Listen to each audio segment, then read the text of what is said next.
ሰላም ጤና ይስጥልን። እንዴት አላችሁ የተከበራችሁ ተመልካቾቻችን? ኦቤን ሆርን ኦፍ አፍሪካ ነው የተከታተላችሁ የምትገኙት። ኦቤን ሆርን ኦፍ አፍሪካ ሰባተኛውን ጠቅላላ ሀገር አቀፍ ምርጫ በማስመልከት በተለያዩ ርዕሰ ጉዳዮች ላይ ተፎካካሪ የፖለቲካ ፓርቲዎችን እያከራከረ ይገኛል። ለዛሬ አንድ ርዕሰ ጉዳይ ለክርክር መርጠናል። የፓርቲዎች የጤና ፖሊሲ።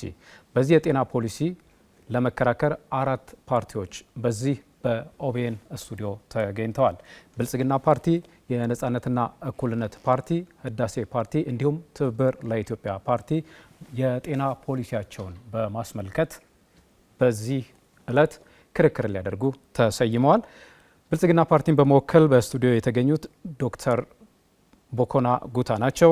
ዶክተር ሱልጣን አሊ ደግሞ ከነጻነትና እኩልነት ፓርቲ እንዲሁም አቶ አስማማው አየለ ከህዳሴ ፓርቲና ኢንጂነር ደጀኔ አለሙ ከትብብር ለኢትዮጵያ አንድነት ፓርቲ በዚህ በስቱዲዮ ተገኝተዋል ማለት ነው። የፓርቲ ተወካዮች እንኳን ደህና መጣችሁ እያለሁ የርዕስ ጉዳያችን የጤና ፖሊሲ ላይ ፓርቲዎቻችሁ በቀጣይ መንግስት ሆነው ቢመረጡ ሊሰሩት የሚችሉት ጉዳይ ላይ ነው የምናተኩረው ማለት ነው። ከዚሁ ጋር ተያይዞ ህጎችን ላስቀድም። ለእያንዳንዳችሁ 25 ደቂቃዎች ይኖሯቸዋል። የመጀመሪያው አራት ደቂቃ ፓርቲያችሁ በዚህ በጤና ፖሊሲ ላይ ያለው አቋም ምንድን ነው የሚለውን የምታስረዱበት ነው። ለእያንዳንዳችሁ አራት ደቂቃ አላችሁ ማለት ነው። ከዛ ባሻገር ሁለተኛው ምዕራፍ ደግሞ 17 ደቂቃ እያንዳንዱ ፓርቲ አለው። በዚህ 17 ደቂቃ ውስጥ ፓርቲዎች እርስ በርሳችሁ ጥያቄ አንዳቸው ላይ ማንሳት ትችላላችሁ፣ ሌላኛው ፓርቲ ላይ ማለት ነው፣ ሰዓቱ የተሰጠው ፓርቲ ላይ ማለት ነው። ከዛ ውጪ ከዚህ ከመድረክ ደግሞ የሚነሱ ጥያቄዎችን ምላሽ የምትሰጡበት ይሆናል ማለት ነው። ሶስተኛውና የመጨረሻው አራተኛ ደቂቃዎችን የሚይዘው ደግሞ የመጨረሻው ድምዳሜ ወይም ደግሞ መዝጊያ የምትሰጡበት ይሆናል ማለት ነው። በዛ በቀሪ 4 ደቂቃ ውስጥ ያልተመለሱ የምትሏቸው ጥያቄዎች ካሉ ከዛም ባሻገር ደግሞ በቀጣይ ፓርቲያችሁ ሊሰራ ያለውን ስራ በማስመልከት የምታነሱበት ነው ማለት ነው።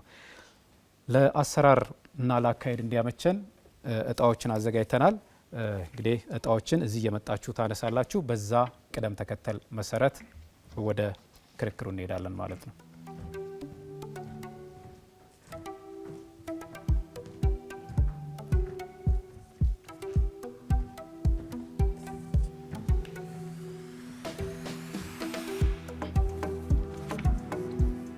ብልጽግና 1 ቁጥር እንዲሁም ነጻነትና እኩልነት 4 ቁጥር፣ 3 ቁጥር ህዳሴ ፓርቲ 3 ቁጥር፣ ትብብር ለኢትዮጵያ አንድነት 2 ቁጥር።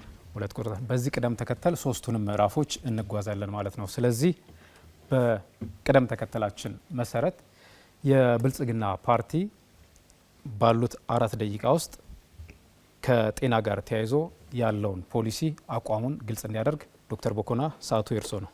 አመሰግናለሁ። ውድ የክልላችን ነዋሪዎችና ኢትዮጵያውያን እንኳን ለሰባተኛ አገራዊና ክልላዊ ምርጫ በሰላም አደረሳችሁ አደረሰን። ፓርቲያችን ብልጽግና ህዝቦቻችንና ከድህነትና ከኋላ ቀርነት በማላቀቅ የበለጸገች ኢትዮጵያን እውን ለማድረግ ከህዝቡ ጋር ቃል ኪዳን አስሮ በቁርጠኝነት እየሰራ ይገኛል። ሁለንተናዊ ብልጽግና ስንል ዘርፈ ብዙ ስኬቶች የሚያካትት ሲሆን በማህበራዊ ብልጽግና ግንባታ ዳግም የዚሁ አካል ነው። ማህበራዊ ብልጽግናን ለማረጋገጥ ጤናማ አምራች ዜጋን ማፍራት ልዩ ትኩረት እየተሰጠውና ለኢትዮጵያ እድገት መሰረት ነው ብለን እናምናለን። በመሆኑም በሚቀጥሉት ዓመታት ጠንካራና የማይበገር የጤና ስርዓት በመፍጠር አስፈላጊ በመሆኑ በመገንዘብ ትኩረትና እየሰራን እንገኛለን። በዚሁ መሰረት ባለፉት 5 ዓመታት በጤና ዘርፍ ከሀገር አቀፍና ዓለም አቀፍ ተቋማት የተመሰከረላቸው ሊለኩ የሚችሉና ቀጣይነት ያላቸው ስኬቶችን አስመዝግበናል።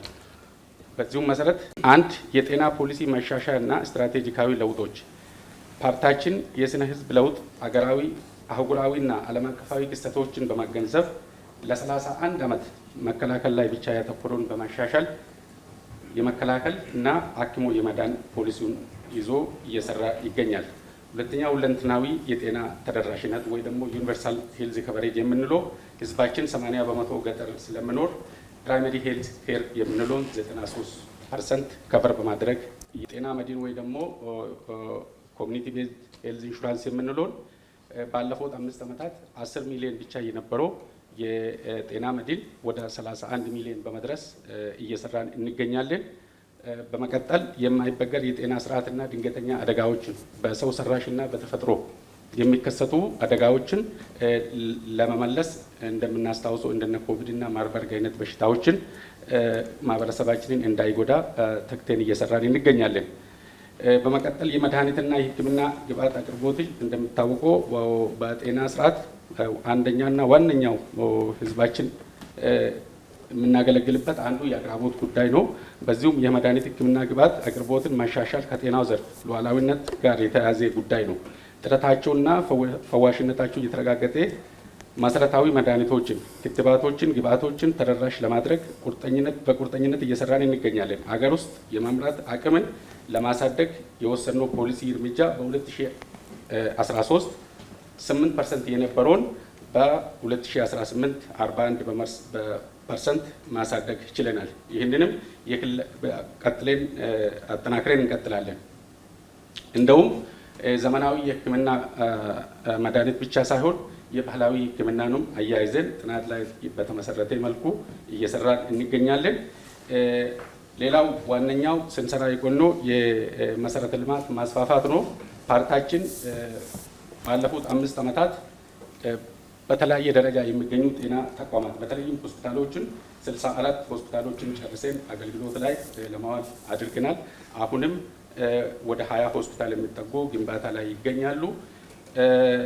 ሌላ ዋነኛው የእናቶችና ህጻናትን ሞት መቀነስ ነው።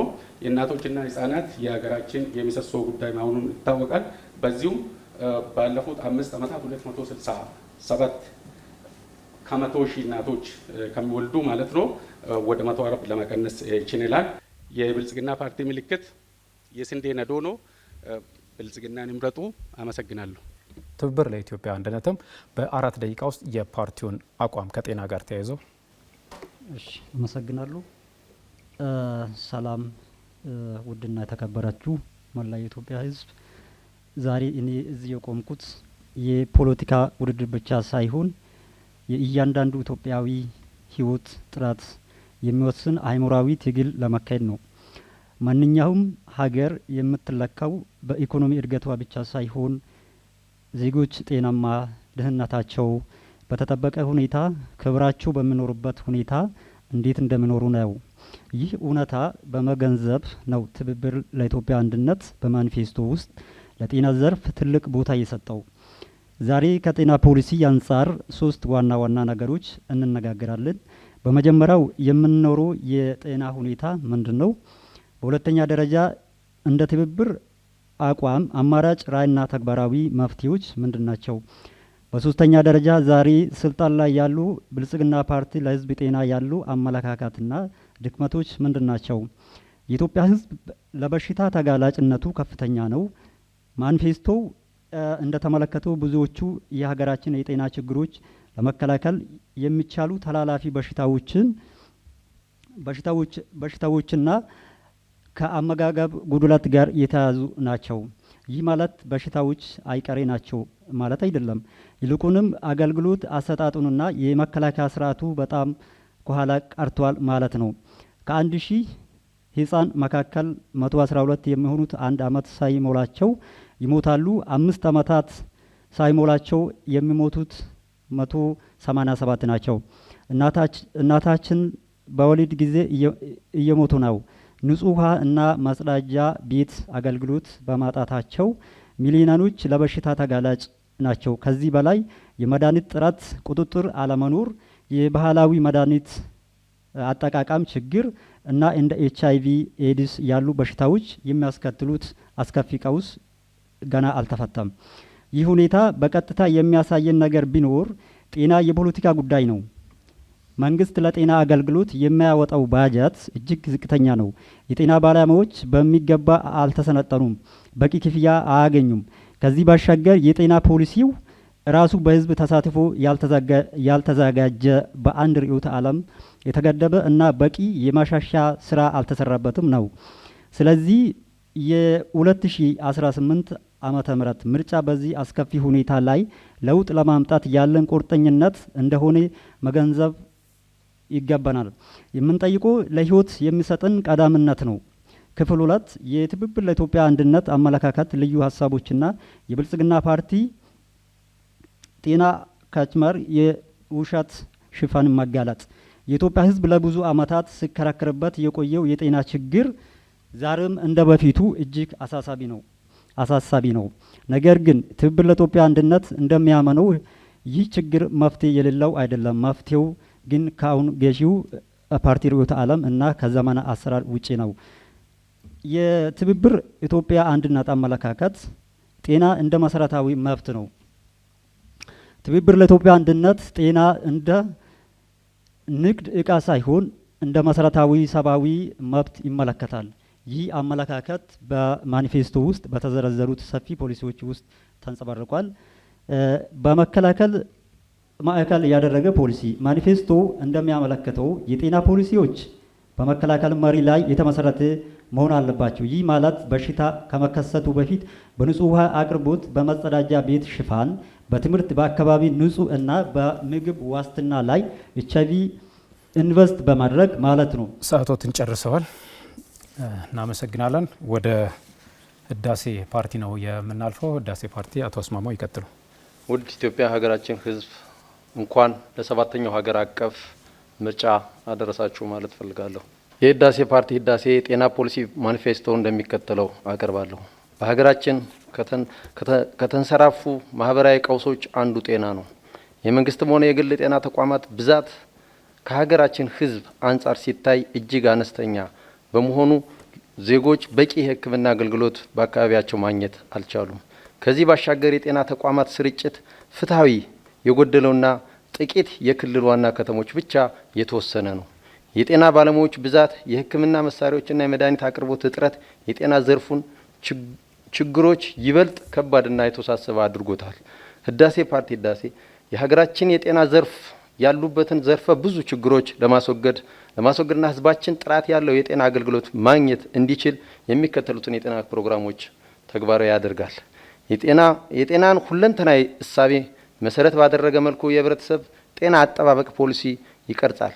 ጤናማ ደህንነት የተጠበቀ ማህበረሰብ ለመገንባት የጤናውን ሴክተር ከሌሎች ሴክተሮች ጋር እንዲቀናጅ ይደረጋል። በሽታውን አስቀድሞ ለመከላከል ልዩ ትኩረት የሚሰጥ ተገቢውን ሕክምና በወቅቱ ማቅረብ የሚችል የጤና አገልግሎት ስርዓት ተቀርጾ ተግባራዊ ይደረጋል። ተላላፊ በሽታዎች በአብዛኛው የህብረተሰባችን ክፍል ዋነኛ የጤና ቀውስ ብሎም የሞት መንስኤ ናቸው። ተላላፊ በሽታዎችን ወረርሽኞች መከላከልና መቆጣጠር የሚያስችል የማህበረሰብ ተሳትፎና ባለቤትነት የሚያረጋግጥ ዘላቂ ስትራቴጂ ተነድፎ ተግባራዊ ይደረጋል። በሀገራችን እናቶችና ህጻናት ሞት ከጊዜ ወደ ጊዜ እየተሻሻለ ቢመጣም ዛሬም ኢትዮጵያ ከፍተኛ የሚባል የጨቅላ ህጻናትና የእናቶች ሞት ከሚከሰትባቸው ሀገራት አንዷ ነች። የህጻናት አፍላ ወጣቶችና እናቶች ጤንነትና ደህንነት በተሟላ መልኩ የሚያስጠብቅ ስትራቴጂ አዘጋጅተናል። ለጤና ጠንቅ የሆኑ እጾች በሀገራችን በከፍተኛ ሁኔታ እየተስፋፉ መጥተዋል። የአልኮል መጠጦች፣ የትንባሆና የአደንዛዥ እጾች የመሳሰሉ ጎጂ ሱሶች ለማስቆም ጠንካራ ፖሊሲ መንደፍ የህብረተሰባችን በተለያዩ የወጣቱ ጤንነትና ደህንነት እንዲጠበቅ ይደረጋል። ጥራት ያለው የጤና አገልግሎት ለመስጠት የጤና ባለሙያው ብቃትና ስነ ምግባር ቁልፍና የማይተካ ሚና አለው።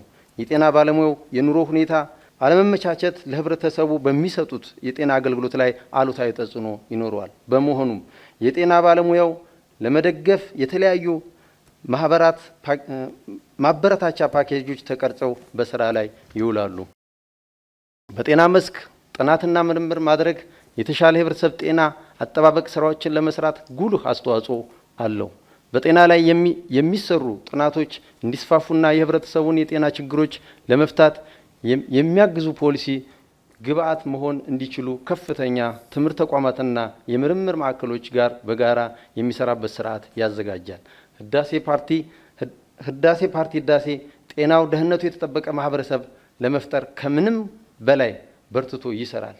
ያለ ጤና ምንም ነገር ምንም ነው። ህዳሴ ፓርቲ ምረጡ። ምልክታችን በእጃችሁ የሚገኝ ሞባይል ስልክ ነው። አመሰግናለሁ። የነጻነትና እኩልነት ውድ የሀገራችን ህዝቦች፣ የተከበራችሁት የክልላችን ህዝቦች፣ ነጻነትና እኩልነት ፓርቲ በቃን ይላል። ድህነት በቃን፣ ጦርነት በቃን፣ ስደት በቃን ይላል። ምልክታችን እስክሪብቶ ነው። የሀገራችን ተጨባጭ ሁኔታ የእርስ በርስ ጦርነትና የፖለቲካ አለመረጋጋት ብዙ ጫና አምጥቷል። ለዚህም እኛም ይህም ይሁን እንጂ እኛ ትኩረት ሰጥተን ትኩረት የምንሰጥበት የጤና መስክ ላይ አካላዊ አእምሯዊና ስነ ልቦና ጤናው የተጠበቀ ደስተኛ ማህበረሰብን መገንባት ይፈልጋል።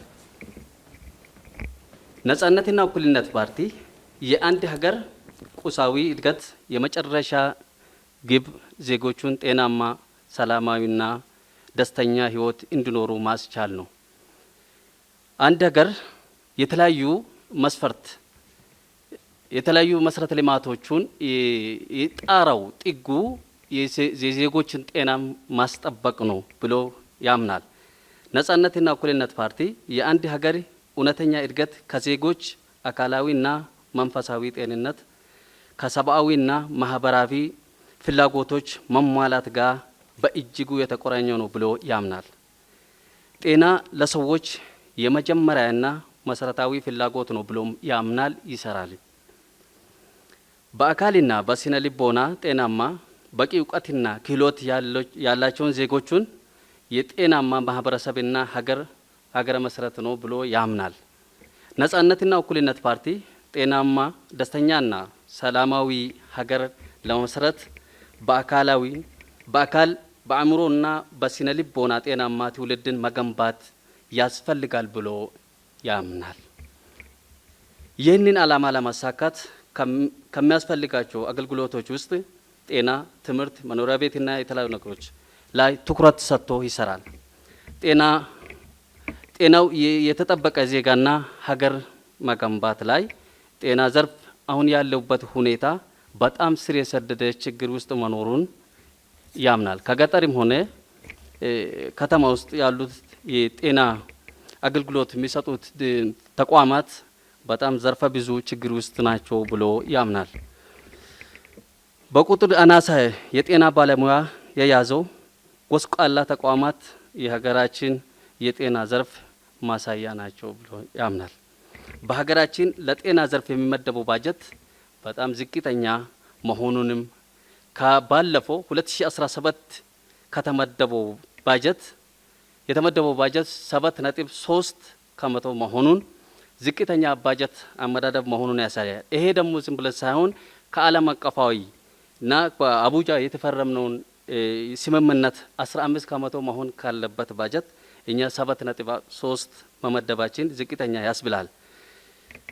ይሄም ይሁን 45% ከዚህኛው ባጀት በውጭ ሀገር ኤንጂኦዎች ዲፔንድ የሚሆን ስለሆነ ይሄ ሲቋረጥ ደግሞ ብዙ የጤና ጉድለቶቹን ያስከትላል። የሀገራችን ጤና ባለሙያዎች አሁን ያሉበት መስክ በጣም ችግር ውስጥ መሆናቸውን ያሳያል። የጤና ባለሙያችን የሰው ሕይወትን እየታደጉ ለራሳቸው በረሃብ አለንጋ የሚገረፉበት አሳዛኝ ሁኔታ ላይ ደርሰናል። በሀገራችን ለአንድ ስፔሻሊስት ሐኪም የሚከፈለው ደሞዝ በጣም ዝቅተኛና ከሌሎች የአፍሪካ ሀገሮች ጋር እና ከጎረቤት ጋር ስናይ በጣም ዝቅተኛ መሆኑን በጣም እናመሰግናለን። የተከበራችሁ ተመልካቾቻችን የመጀመሪያው ዙር 4 ደቂቃ ወስደው የፓርቲያቸውን አቋም የገለጹበት ይህንን ይመስል ነበር። ወደ ሁለተኛው ምዕራፍ እናልፋለን። በሁለተኛው ምዕራፍ የምናነሳው ጉዳይ በ17 ደቂቃ ውስጥ ከዚህ ከሚነሱ ጥያቄዎች ባሻገር ፓርቲዎች እርስ በርስ የሚጠያየቋቸው ጥያቄዎች ይኖራሉ። ወደዛው እናመራለን። በወጣው እጣ ቅደም ተከተል መሰረት ነው አሁንም የምንሄደው።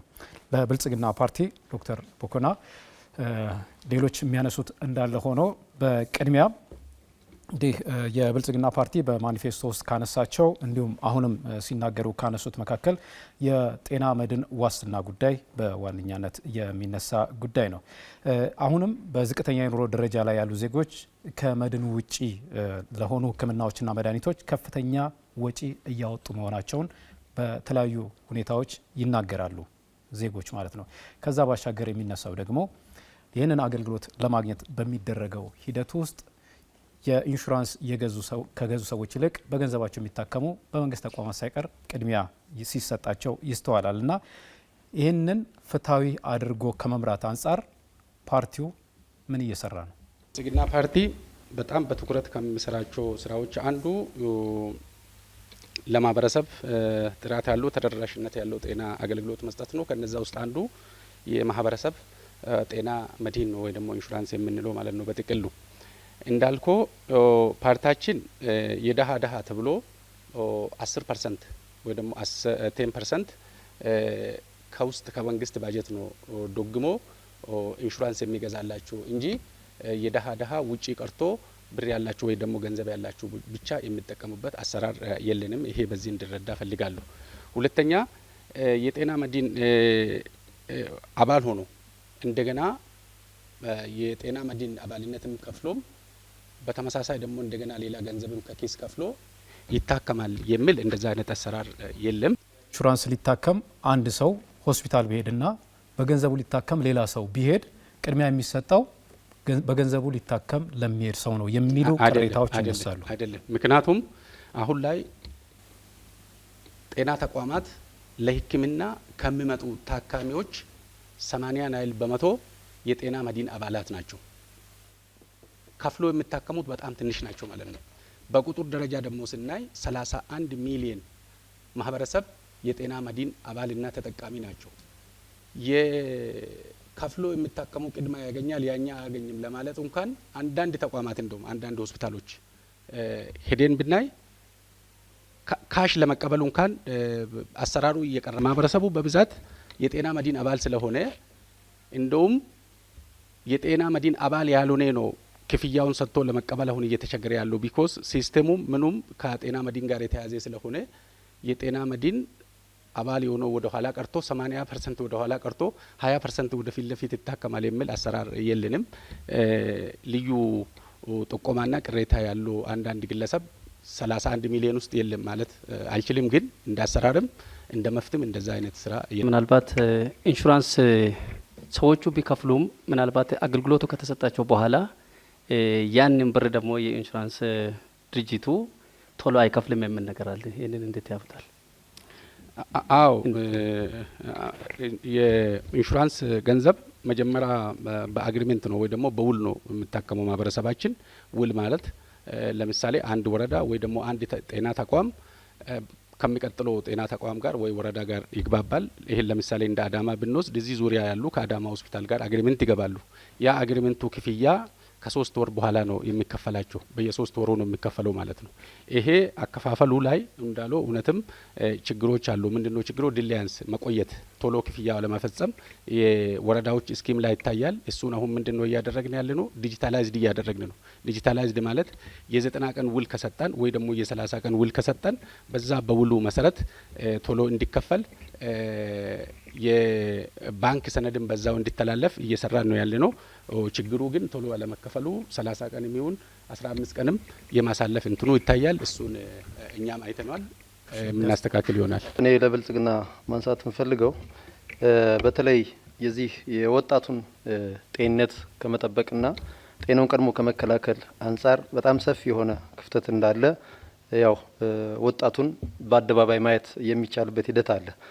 እናንተ ደግሞ ሰፊ የሆነ የጤና ሽፋን ሰጥተን በመከላከልም አልፎ ወደ ሕክምና ገብተናል እያላችሁ ያላችሁበት ሂደት ነው ያለ። አሁን ላይ ወጣቱ በተለያዩ የእጽ አደንዛዥ እጾችን በመጠቀም መጠጥ ቤቶች በሰፊው ያልኮል መጠጥ ቤቶች እየተከፈቱ ወጣቱ አደጋ ላይ ያለበት ሂደት ነው ያለ። ጤናው የከፋ ሁኔታ ነው ያለበት ሂደት ያለው። ስለዚህ ይህን እናንተ በምን አይን እያያችሁት ነው? በትክክል ጤና ከመከላከል አልፈን ወደ ሕክምና ገብተናል የምትሉት ይህ በተለይ በዚህ በወጣቱ ላይ እየሰራችሁ ያላችሁት ምንድን ነው የሚመስለው የሚለውም በደንብ ከዛ ውጭ በዚህ በግብአት ዙሪያ አንድ ጥያቄ ነው። እሺ፣ አመሰግናለሁ። እንግዲህ እንዳለው ማህበረሰባችን በጣም ብዙ ፐርሰንቱ ወጣት ነው። ወጣት ማህበረሰብ ነው። ሀገር ነገ የሚረከብም እኛንም ነገ እዚህ ቦታ ቆሞ ሀገር ህልውናን የሚያስቀጥል ወጣት ነው በሁሉም ረገድ። ለዚህ ፓርቲያችን ሁለንተናዊ ማቀፍ ያለው የወጣቶች የሚያሳትፍ ተጠቃሚ የሚያደርግ ፖሊሲ ያለን። በዛ ዙሪያ ሌላ ጊዜ መነጋገር እንችላለን። ግን ዞሮ ዞሮ ወጣቶቻችን ከሚውሉበት ቦታ ላይ መጠጥ፣ የተለያዩ አደንዛዥ እጽ ተጠቃሚ ይሆናሉ የሚል ጥያቄ ነው የተነሳው።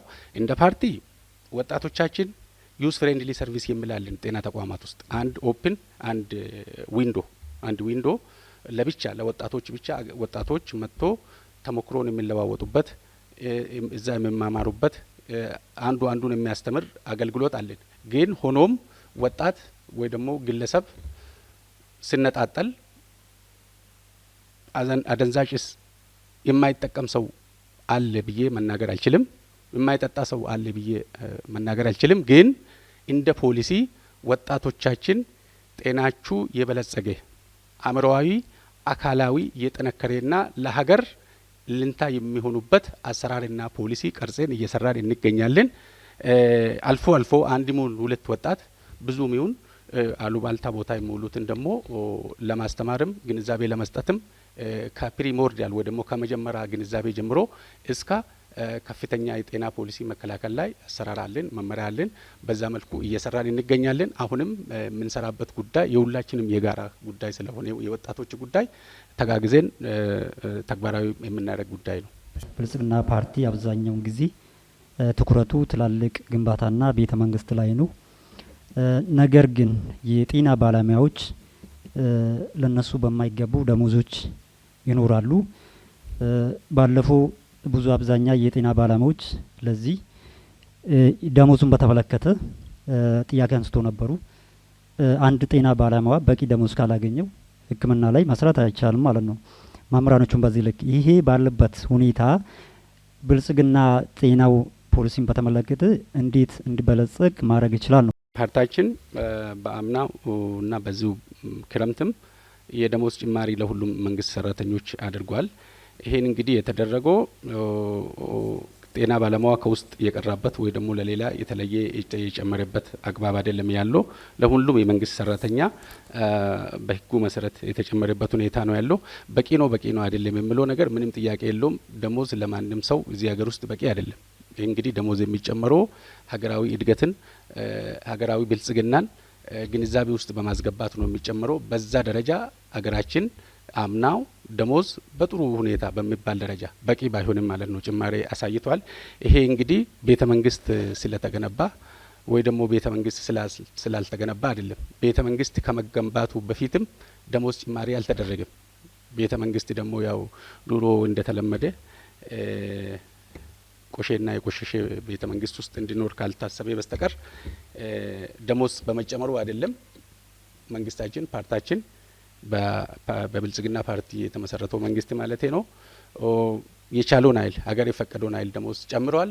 ለወደፊትም ደግሞ አምናም በአንድ አመት ውስጥ ነው የደሞዝ ጭማሪ የተደረገው። አሁንም እድገታችን ብልጽግናችን የሚጨምር ከሆነ ጨማምረን የማንጨምርበት ምክንያት የለም። ዋናው ለዛ የሚሆነው እድገታችንን ማጠናከር ነው፣ ብልጽግናችንን ማጠናከር ነው የሚል ምላሽ ነው አለኝ። ምናልባት እኔ ጥያቄ ላክልና በየአመቱ እንግዲህ በርካታ የሆኑ የሕክምና ባለሙያዎች ከተለያዩ ተቋማት ይመረቃሉ። በተለይ ሰብ ስፔሻሊስቶችን ጨምሮ ይመረቃሉ። ከዚሁ ጋር ተያይዞ ደግሞ የስራ አካባቢ ምቹ ካለመሆን ጋር ተያይዞ በርካቶች ሀገር ለቀው ደግሞ ይሰደዳሉ። ይሄ መከላከል አልቻለም ተብሎ የብልጽግና መንግስት ላይ የሚነሳው ጥያቄ ነው። ይህን በተለይ ስራ አካባቢ ላይ ያለውን የአስተዳደራዊ ስርዓት በማስተካከል ብዙ የተደከመባቸውን ምሁራን ሀገር ውስጥ እንዲሰሩ በማድረግ ሂደት ውስጥ ምንድን ነው በቀጣይ የምታደርጉት? እንደ ፓርቲ አንድም ሰው ተምሮ በተለይ ሐኪሞች ሕክምና በቀላሉ ዛሬ አንድ ኮሌጅ ወይ ሜዲካል ስኩል አስገብተን ነገ የምናመርተው አይነት አይደለም። ለረጅም አመት ረጅም ጊዜ ብዙ ሪሶርስ የወጣበት ለሀገር በጣም ከሚያስፈልጉ ባለሙያዎች አንዱ ሐኪሞች ናቸው። አንድም ሰው በቁጥር ሳይገለጽ ማለት ነው እንዲሰደድ አንፈልግም። መርጦ እድል ያገኘው መከልከልም አንችልም። ግን በምን ምክንያት ነው ከሀገር የወጣ የሚለው ነገር ነው መታየት ያለበት። እንደ ክልላችን በተለይ የሌላ ክልል ሙሉ በሙሉ መናገር ባልችልም ሐኪሞች ብዙውን ጊዜ የስራ እድል አልተፈጠረላችሁም፣ አልተቀጠሩም የሚል ጥያቄ ይነሳል። እንደ ክልላችን ከምንፈልገው ሐኪም በታች ነው ያለን።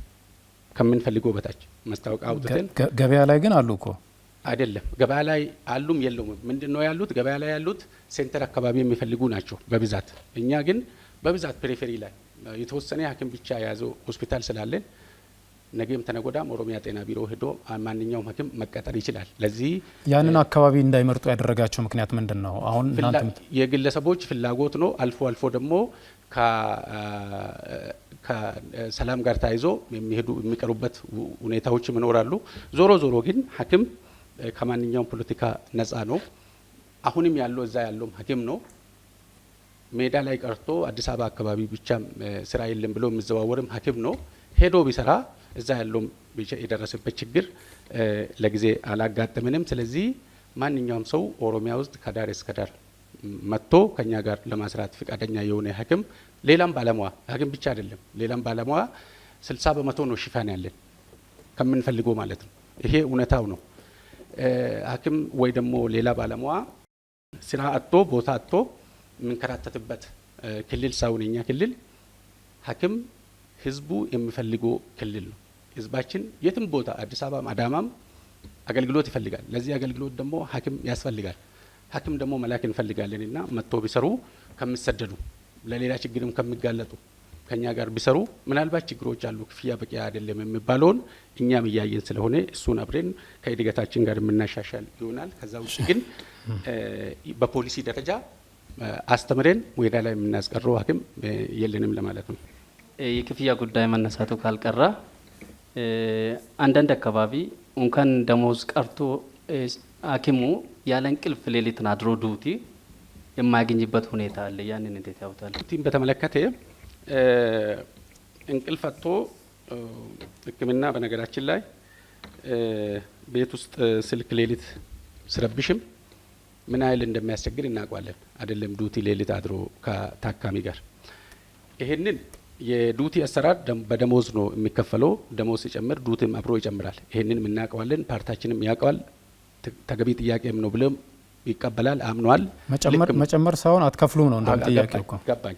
ከአዲሱ ደሞዝ ጋር ምንድነው እያስቸገረን ዘንድሮ ደሞዝ የተጨመረውና መመሪያ የመጣው ወደ ታህሳስ አካባቢ ነው። የአዲሱ ደሞዝ ጭማሪ የዱቲ አሰራር እና የደሞዝ ጭማሪ አንድ ላይ አልመጣም በወቅቱ። ለዛ ደሞዝ ከታወጀበት ጊዜ በኋላ ስለሆነ የመጣው ያ ዴፊሲት አሳይቶብናል። ዶክተር ምናልባት ግልጽ እንዲያደርጉ መጀመሪያም በነበረው ላይ እየከፈላችሁን አይደለም የሚል ጥያቄ ይነሳል። በመጀመሪያ እየከፈልን ነው። ችግሩ ምንድነው? አዲሱ ደሞዝ ሲጨመር የዱቲ አብሮ አልጨመረም ነው እንጂ በመጀመሪያ እየከፈልን ነው። በመጀመሪያ አልተከለከለም፣ አሁንም እየተከፈለ ነው። እኛ እሱን በመጀመሪያ ሳይሆን እየተነጋገርን ያለ ነው። አሰራሩም ቢሆን አሁን ላይ ኦልሬዲ ልንጨርስ ነው አሰራሩን። የደሞዝ ጭማሪውና ዱቲም ደግሞ አብሮ በዛ እንዲሰራ እሱን ጨርሰን መመሪያን ኦልሞስት ድራፍት የመጀመሪያ ሁለተኛ ጨርሰን በሚቀጥለው አመት መንግስት በአዲሱ ደሞዝ ተግባራዊ ያደርጋል። ለጊዜ ግን በነበረው ደሞዝ ላይ ችግር የለውም። ህዳሴ ፓርቲ አጠር ያድርገው ጥያቄዎትን ያንሱ። ኦኬ፣ እኔ ማቅረብ ፈልገው በዚህ በግብአት ዙሪያ በተለይ በዚህ በመድኃኒትና ላቦራቶሪ አልትራሳውንድ ላይ በተለይ መንግስት ቦታ የሕክምና ማዕከላት ላይ ከውጭ ነው አብዛኛውን እንዲገዙ የሚደረጉት። በተለይ እኔ የጤና መድን ተጠቃሚዎች አይ ቲንክ ብዛቱን ብር የመሰብሰብ ስራ እንጂ የሚሰራበት ብለን ምናምነው እኛ የግብአት አገልግሎት እያገኘዋለን። መድኃኒት ከውጭ ግዙ ነው፣ ላቦራቶሪ ከውጭ ሄዱ ነው፣ አልትራሳውንድ ከውጭ ሄዱ ነው። አንድ እናት ስትወልድ እንኳን በቂ መድኃኒት እየተገኘ አይደለም ያለው። እናት የምትወልደው ነገ ሀገር የሚያስተዳድር ነገ ሀገር የሚጠቅም ስለሆነ ስለዚህ እዚህ ላይ በተለይ በግብአት ዙሪያ ሰፊ የሆነ ክፍተት አለ። እናንተ ደግሞ የተሻለ ነገር እያደረግን ነው፣ ሰፊ የሆነ ነገር እያደረግን ነው ያላችሁ ስለሆነ እዚህ ላይ ያለው በጣም ብዙ ማሳያዎች በተለይ አዳማ ላይ ማየት የሚቻል በግል ክሊኒኮች ላይ የሚደረገው አንድ ዶክተር ተነስቶ እዚህ ክሊኒክ ሂድና ተነስተና ብሎ እስከ ማዘዝ ደረጃ እየደረሰ ስለሆነ ይሄን ከምን አንጻር እያያችሁት ነው? ታንኪ አመሰግናለሁ። እንግዲህ የጤና መድን 31 ሚሊዮን ህብረተሰብ ነው የዚህ አባል እዚህ ውስጥ የታቀፈው አገልግሎት እያገኘ ያለው ብያለሁ። አገልግሎት ስንሰጥ ሙሉ 100% አገልግሎት ከኛ አገኝተዋል ብልጽግና መላለም አላልምን። ምክንያቱ ምንድነው? 70% አካባቢ ነው የመድኃኒት አቅርቦት በሀገራችን እያገኘን ያለ ነው ለጊዜው። ይህንን ለመተካት ብለን ከ5 ዓመት በፊት ቅድም እንደገለጽኩ 8% ብቻ ነበር ሀገር ውስጥ የሚመረተው መድኃኒት፣ አሁን 41% ደርሷል። ይህንን ቁጥር ለወደፊትም ማሳደግ ነው የምንፈልገው። ትልቅ እቅድ አድርገን የያዝነውና እንደተባለው በተለይ የጤና መድን አባላት ሆኖ ወደ ውጪ የሚወጣ የተወሰነ መድኃኒቶች ላይ ነው እንጂ እንደዚህ ኢሜጂንግ ላይ እንደ ክልላችን ነው የምናገረው 127 ውስጥ 127ቱም ሆስፒታል ኤክስሬ አለው አይወጣም። 127 ሆስፒታል ነው አለው 127ቱም አንድና ከዛ በላይ አልትራሳውንድ አለን አይወጣም። ለዚህ አይወጣም። የሚወጣ ምንድነው መድኃኒት የተወሰነ ነገሮች ላይ ነው። ለኤክስሬ ለሰርጀሪ ቢወጣ ኖሮ አይችልም ነበር ህብረተሰቡ። ስቲል ግን ለመድኃኒትም ቢሆን ለፓራስታሞል እንኳን አንድ ሰው ከፍሎ አይደለም ሳይከፍልም ማውጣት ስለሌለበት እንደ ፖሊሲ ደረጃ ይይዘናል። ግን አቅም በፈቀደው ደረጃ 70% ነው ለጊዜ መሸፈን የቻለው። በሚቀጥለው ግን ምንድነው የያዝነው እስከ 90% ሆስፒታል ውስጥ ጤና ተቋማት ውስጥ መድኃኒትና ሕክምና አገልግሎት አሁን በር ላይ ብዙ ፋርማሲዎች ይከፈታሉ በየሆስፒታሉ በየጤና ተቋማቱ። መንግስት ተቋም ላይ የለም የተባለ መድኃኒት እዛው በሩ ላይ ያሉ ተቋማት ላይ ይገኛል እና ወደዛ የመግፋት ነገር አለ ነው ጥያቄው። አይ መግፋት አይደለም። የግል መገኘቱም ጥሩም ጉዳቱም ይኖረዋል። ባይገኝ ምን ይሆናል የሚለውም በዛ ልክ ማሰብ ተገቢ ነው። የሚገኝበት አግባብ ትክክል ነው ወይ፣ የመድኃኒት አመጣጡ ሬጉሌሽኑ ትክክል ነው ወይ የሚል ነው እንጂ መታየት ያለበት የግል ተቋማትም በፖሊሳችን ታቅፎ የግል ጤና ተቋማት እንዲስፋፉ ጥሩ አገልግሎት ዋጋን ያማከለ ህብረተሰቡን ያማከለ እንዲሰጡ የማድረግ ፍቃድ የሰጠ ነው እኛ ነን። እሱ መኖሩ አይደለም ዋና ችግሩ። አሁን ሰዓታችንን ጨርሰናል። እናመሰግናለን። የብልጽግና ፓርቲ እንግዲህ 17 ደቂቃ ተጠቅሟል። ሁለተኛው ትብብር ለኢትዮጵያ ነው። ትብብር ለኢትዮጵያ በ17 ደቂቃ ውስጥ እንግዲህ ከዚህም የሚነሳ እንዲሁም ደግሞ ሌሎች ፓርቲዎችን በተመሳሳይ ለሚያነሷቸው ጥያቄዎች የምታነሷቸው ወይም ደግሞ የምትሰጧቸው ምላሾች ይኖራሉ ብለን ተስፋ እናደርጋለን። እንግዲህ ትብብር ለኢትዮጵያ ስያሜው የሚለው ትብብር የሚልን ጉዳይ ያስቀድማልና ከዚሁ ጋር ተያይዞ እንደው በክልሎችና የጤና ተቋማት ስርጭት አለመመጣጠን በተለያዩ ክልሎች ውስጥ ይኖራል። ለምሳሌ በኦሮሚያ እንዲሁም ደግሞ በአፋር በመሳሰሉ አለመመጣጠኖች አሉ። ይህን አለመመጣጠን ለመሙላት ትብብር ለኢትዮጵያ ምን አይነት ስራዎችን ይሰራል? እሺ፣ አመሰግናለሁ። አለመመጣጠን የሚሉ ላይ ትንሽ ግልጽ ቢደረግኝ በጤና ዘርፍ ነው ወይ በሌላ ዘርፍ እንደሆነ ማለት ከጤናው ዘርፍ ጋር ከተደራሽነት አንጻር። ኦኬ ታንክ ዩ። እንግዲህ ትብብር ለኢትዮጵያ አንድነት ማለት አላት ትላልቅ ግዙፍ ፓርቲዎች የተደራጁበት ትልቅ ሀገራዊ ድርጅት ነው። እንግዲህ አሁን በዚህ ባለው ማረጃው ትብብር ለኢትዮጵያ አንድነት ጠንካራ ፖሊሲ ያለው በዚህ ፖሊሲው መንግስት በሚያደርጋቸው ነገር ላይ ይከራከራል። ነገር ግን ይህን ሁሉ ተግባራዊ ማድረግ የሚችለው ሙሉ በሙሉ የመንግስትነትን ስልጣን ሲቆጣጠር ዛሬ ያየነው ችግሮች ይቀረፋሉ ማለት ነው። መንግስት በምርጫ እኮ መንግስት ልትሆኑ የወራት እድሜ ነው አይደል እየጠበቃችሁ? አዎ፣ ግን አሁን ይህንን እንደ ብልጽግናው ሁሉም በእጃቸው አልገባም እስካሁን ድረስ ድረማ ነው። እኛ አሁን ፖሊሲው ከምርጫ በኋላ ነው ተግባራዊ የሚሆኑ ማለት ነው። ቦታ ላይ ስንሆን አሁን እየታየ ያሉን ችግሮች በጤና ዘርፍ በሁሉም ክልሎች ላይ ያለው ማስወገድ የምንችለው የስልጣንነትን ኃላፊነት ስንይዝ ብቻ ነው የሚሆነው ማለት ነው። እኮ ስትይዙ ምን ታደርጋላችሁ ነው? አሁን ስንይዘው አንደኛው አሁን አብዛኛው የሀገሪቱ ባጀት እያለቀ ያለው ጦር ላይ ነው፣ ጦርና ግንባታ ላይ ነው። ይህንን ጦር ይቆማል። ለጦር የሚመደበው ወደ ጤና ዘርፍ ይሄዳል። ትላልቅ የቤተ መንግስት ግንባታዎችና ትላልቅ ግዙፋን ይሄ ህንጻዎች ወደ ጤና ባለሙያ ይሄዳሉ ማለት ነው ደሞዙ እና ሀገር ፕሮጀክት አያስፈልጋትም? ያስፈልጋል፣ ግን መጀመሪያውኑ ጤና ነው የሚቀድመው። ማህበረሰቡ በሰላም ሲኖር የጤና ባለሙያ የራሱን ህይወት አሻሽሎ ሌላ ማደን ሲችል ነው የሚጀምረው ማለት ነው። ሰው በተጎዳበት ቦታው የጤና ባለሙያ ዶክተሩ በተራበ ክላ ቤት መክፈል ባቃተበት ቦታ ላይ ትላልቅ ፕሮጀክት መገንባት ታሪክም አይባልም። ታሪክ የሚሆነው ይሄ ነገር ሲወገድና መጀመሪያ ህዝቡ በሰላምና በጤና ሲኖር ነው። ከዛ በኋላ ነው ህዝቡ በራሱ ጊዜ ይህን ፕሮጀክት ይሰራልን የሚሉ ማለት ነው። እና አሁን እንደ ህዳሴ ግድቦች ወደ ሌላ ፕሮጀክት ግዙፍ መሄድ ሳይሆን መጀመሪያ ዜጎች ተጠቃሚ እንዲሆኑ ለዜጎች ይመጣል ማለት ነው። ፕሮጀክቶች በባህሪያቸው ቀጣይ ለሚመጣ ልማት ዋስትና ናቸው ተብሎ ነው የሚሰሩት አይደል? ኦሬት አሁን ህዳሴ ግድብን አንስተዋል። ህዳሴ ግድብን ታስቆሙ ነበር ማለት ነው እናንተ? ማስቆም ሳይሆን አሁን ከህዳሴ ግድብ የምናገኘው በዚህ ሰዓት ትላልቅ ግዙፋን ፕሮጀክት ነው መስራት የታቀደ ማለት ነው። ይሄ ከመሆኑ በፊት ግን መጀመሪያ የዜጎች ችግር መፈታት አለበት ከዚህ ከምናገኘው ገቢ ማለት ነው። የዶክተሮች የባለሙያ ደሞዝ መጨመር አለበት። ይህ ከተስተካከለ በኋላ ነው ወደ ሌላ ፕሮጀክት የምንሄደው እንጂ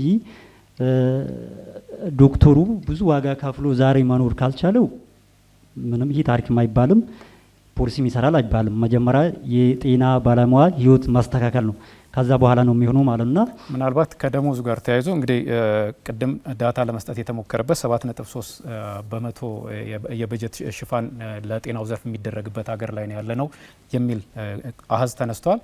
በWHO ደግሞ 15 በመቶ ያህል ነው የሚለው።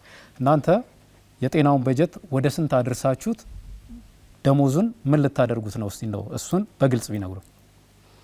እዚህ ላይ እኛ የምንለከው በእኛ ሀገራችን አቅም ነው። እኛ ችግረኛ ነው የምንረዳው። የደሞዙን ፐርሰንቱም ደግሞ በሀገራችን አቅም ልክ ነው የሚሆነው። ገቢ የምናገኘው በሀገራዊ ባጀት ማለት ነው። ብልጽግናም እንደዛ ነው። ብልጽግናም እያለ ያለው በሀገሪቷ እድገት መሰረት ነው ደሞዝ የምከፍለው ነው እያለ ያለው። ስለዚህ ይሄ መሆኑ አንደኛ የኛው የብልጽግና አሰራርና የኛ አሰራር ይለያያል እኮ።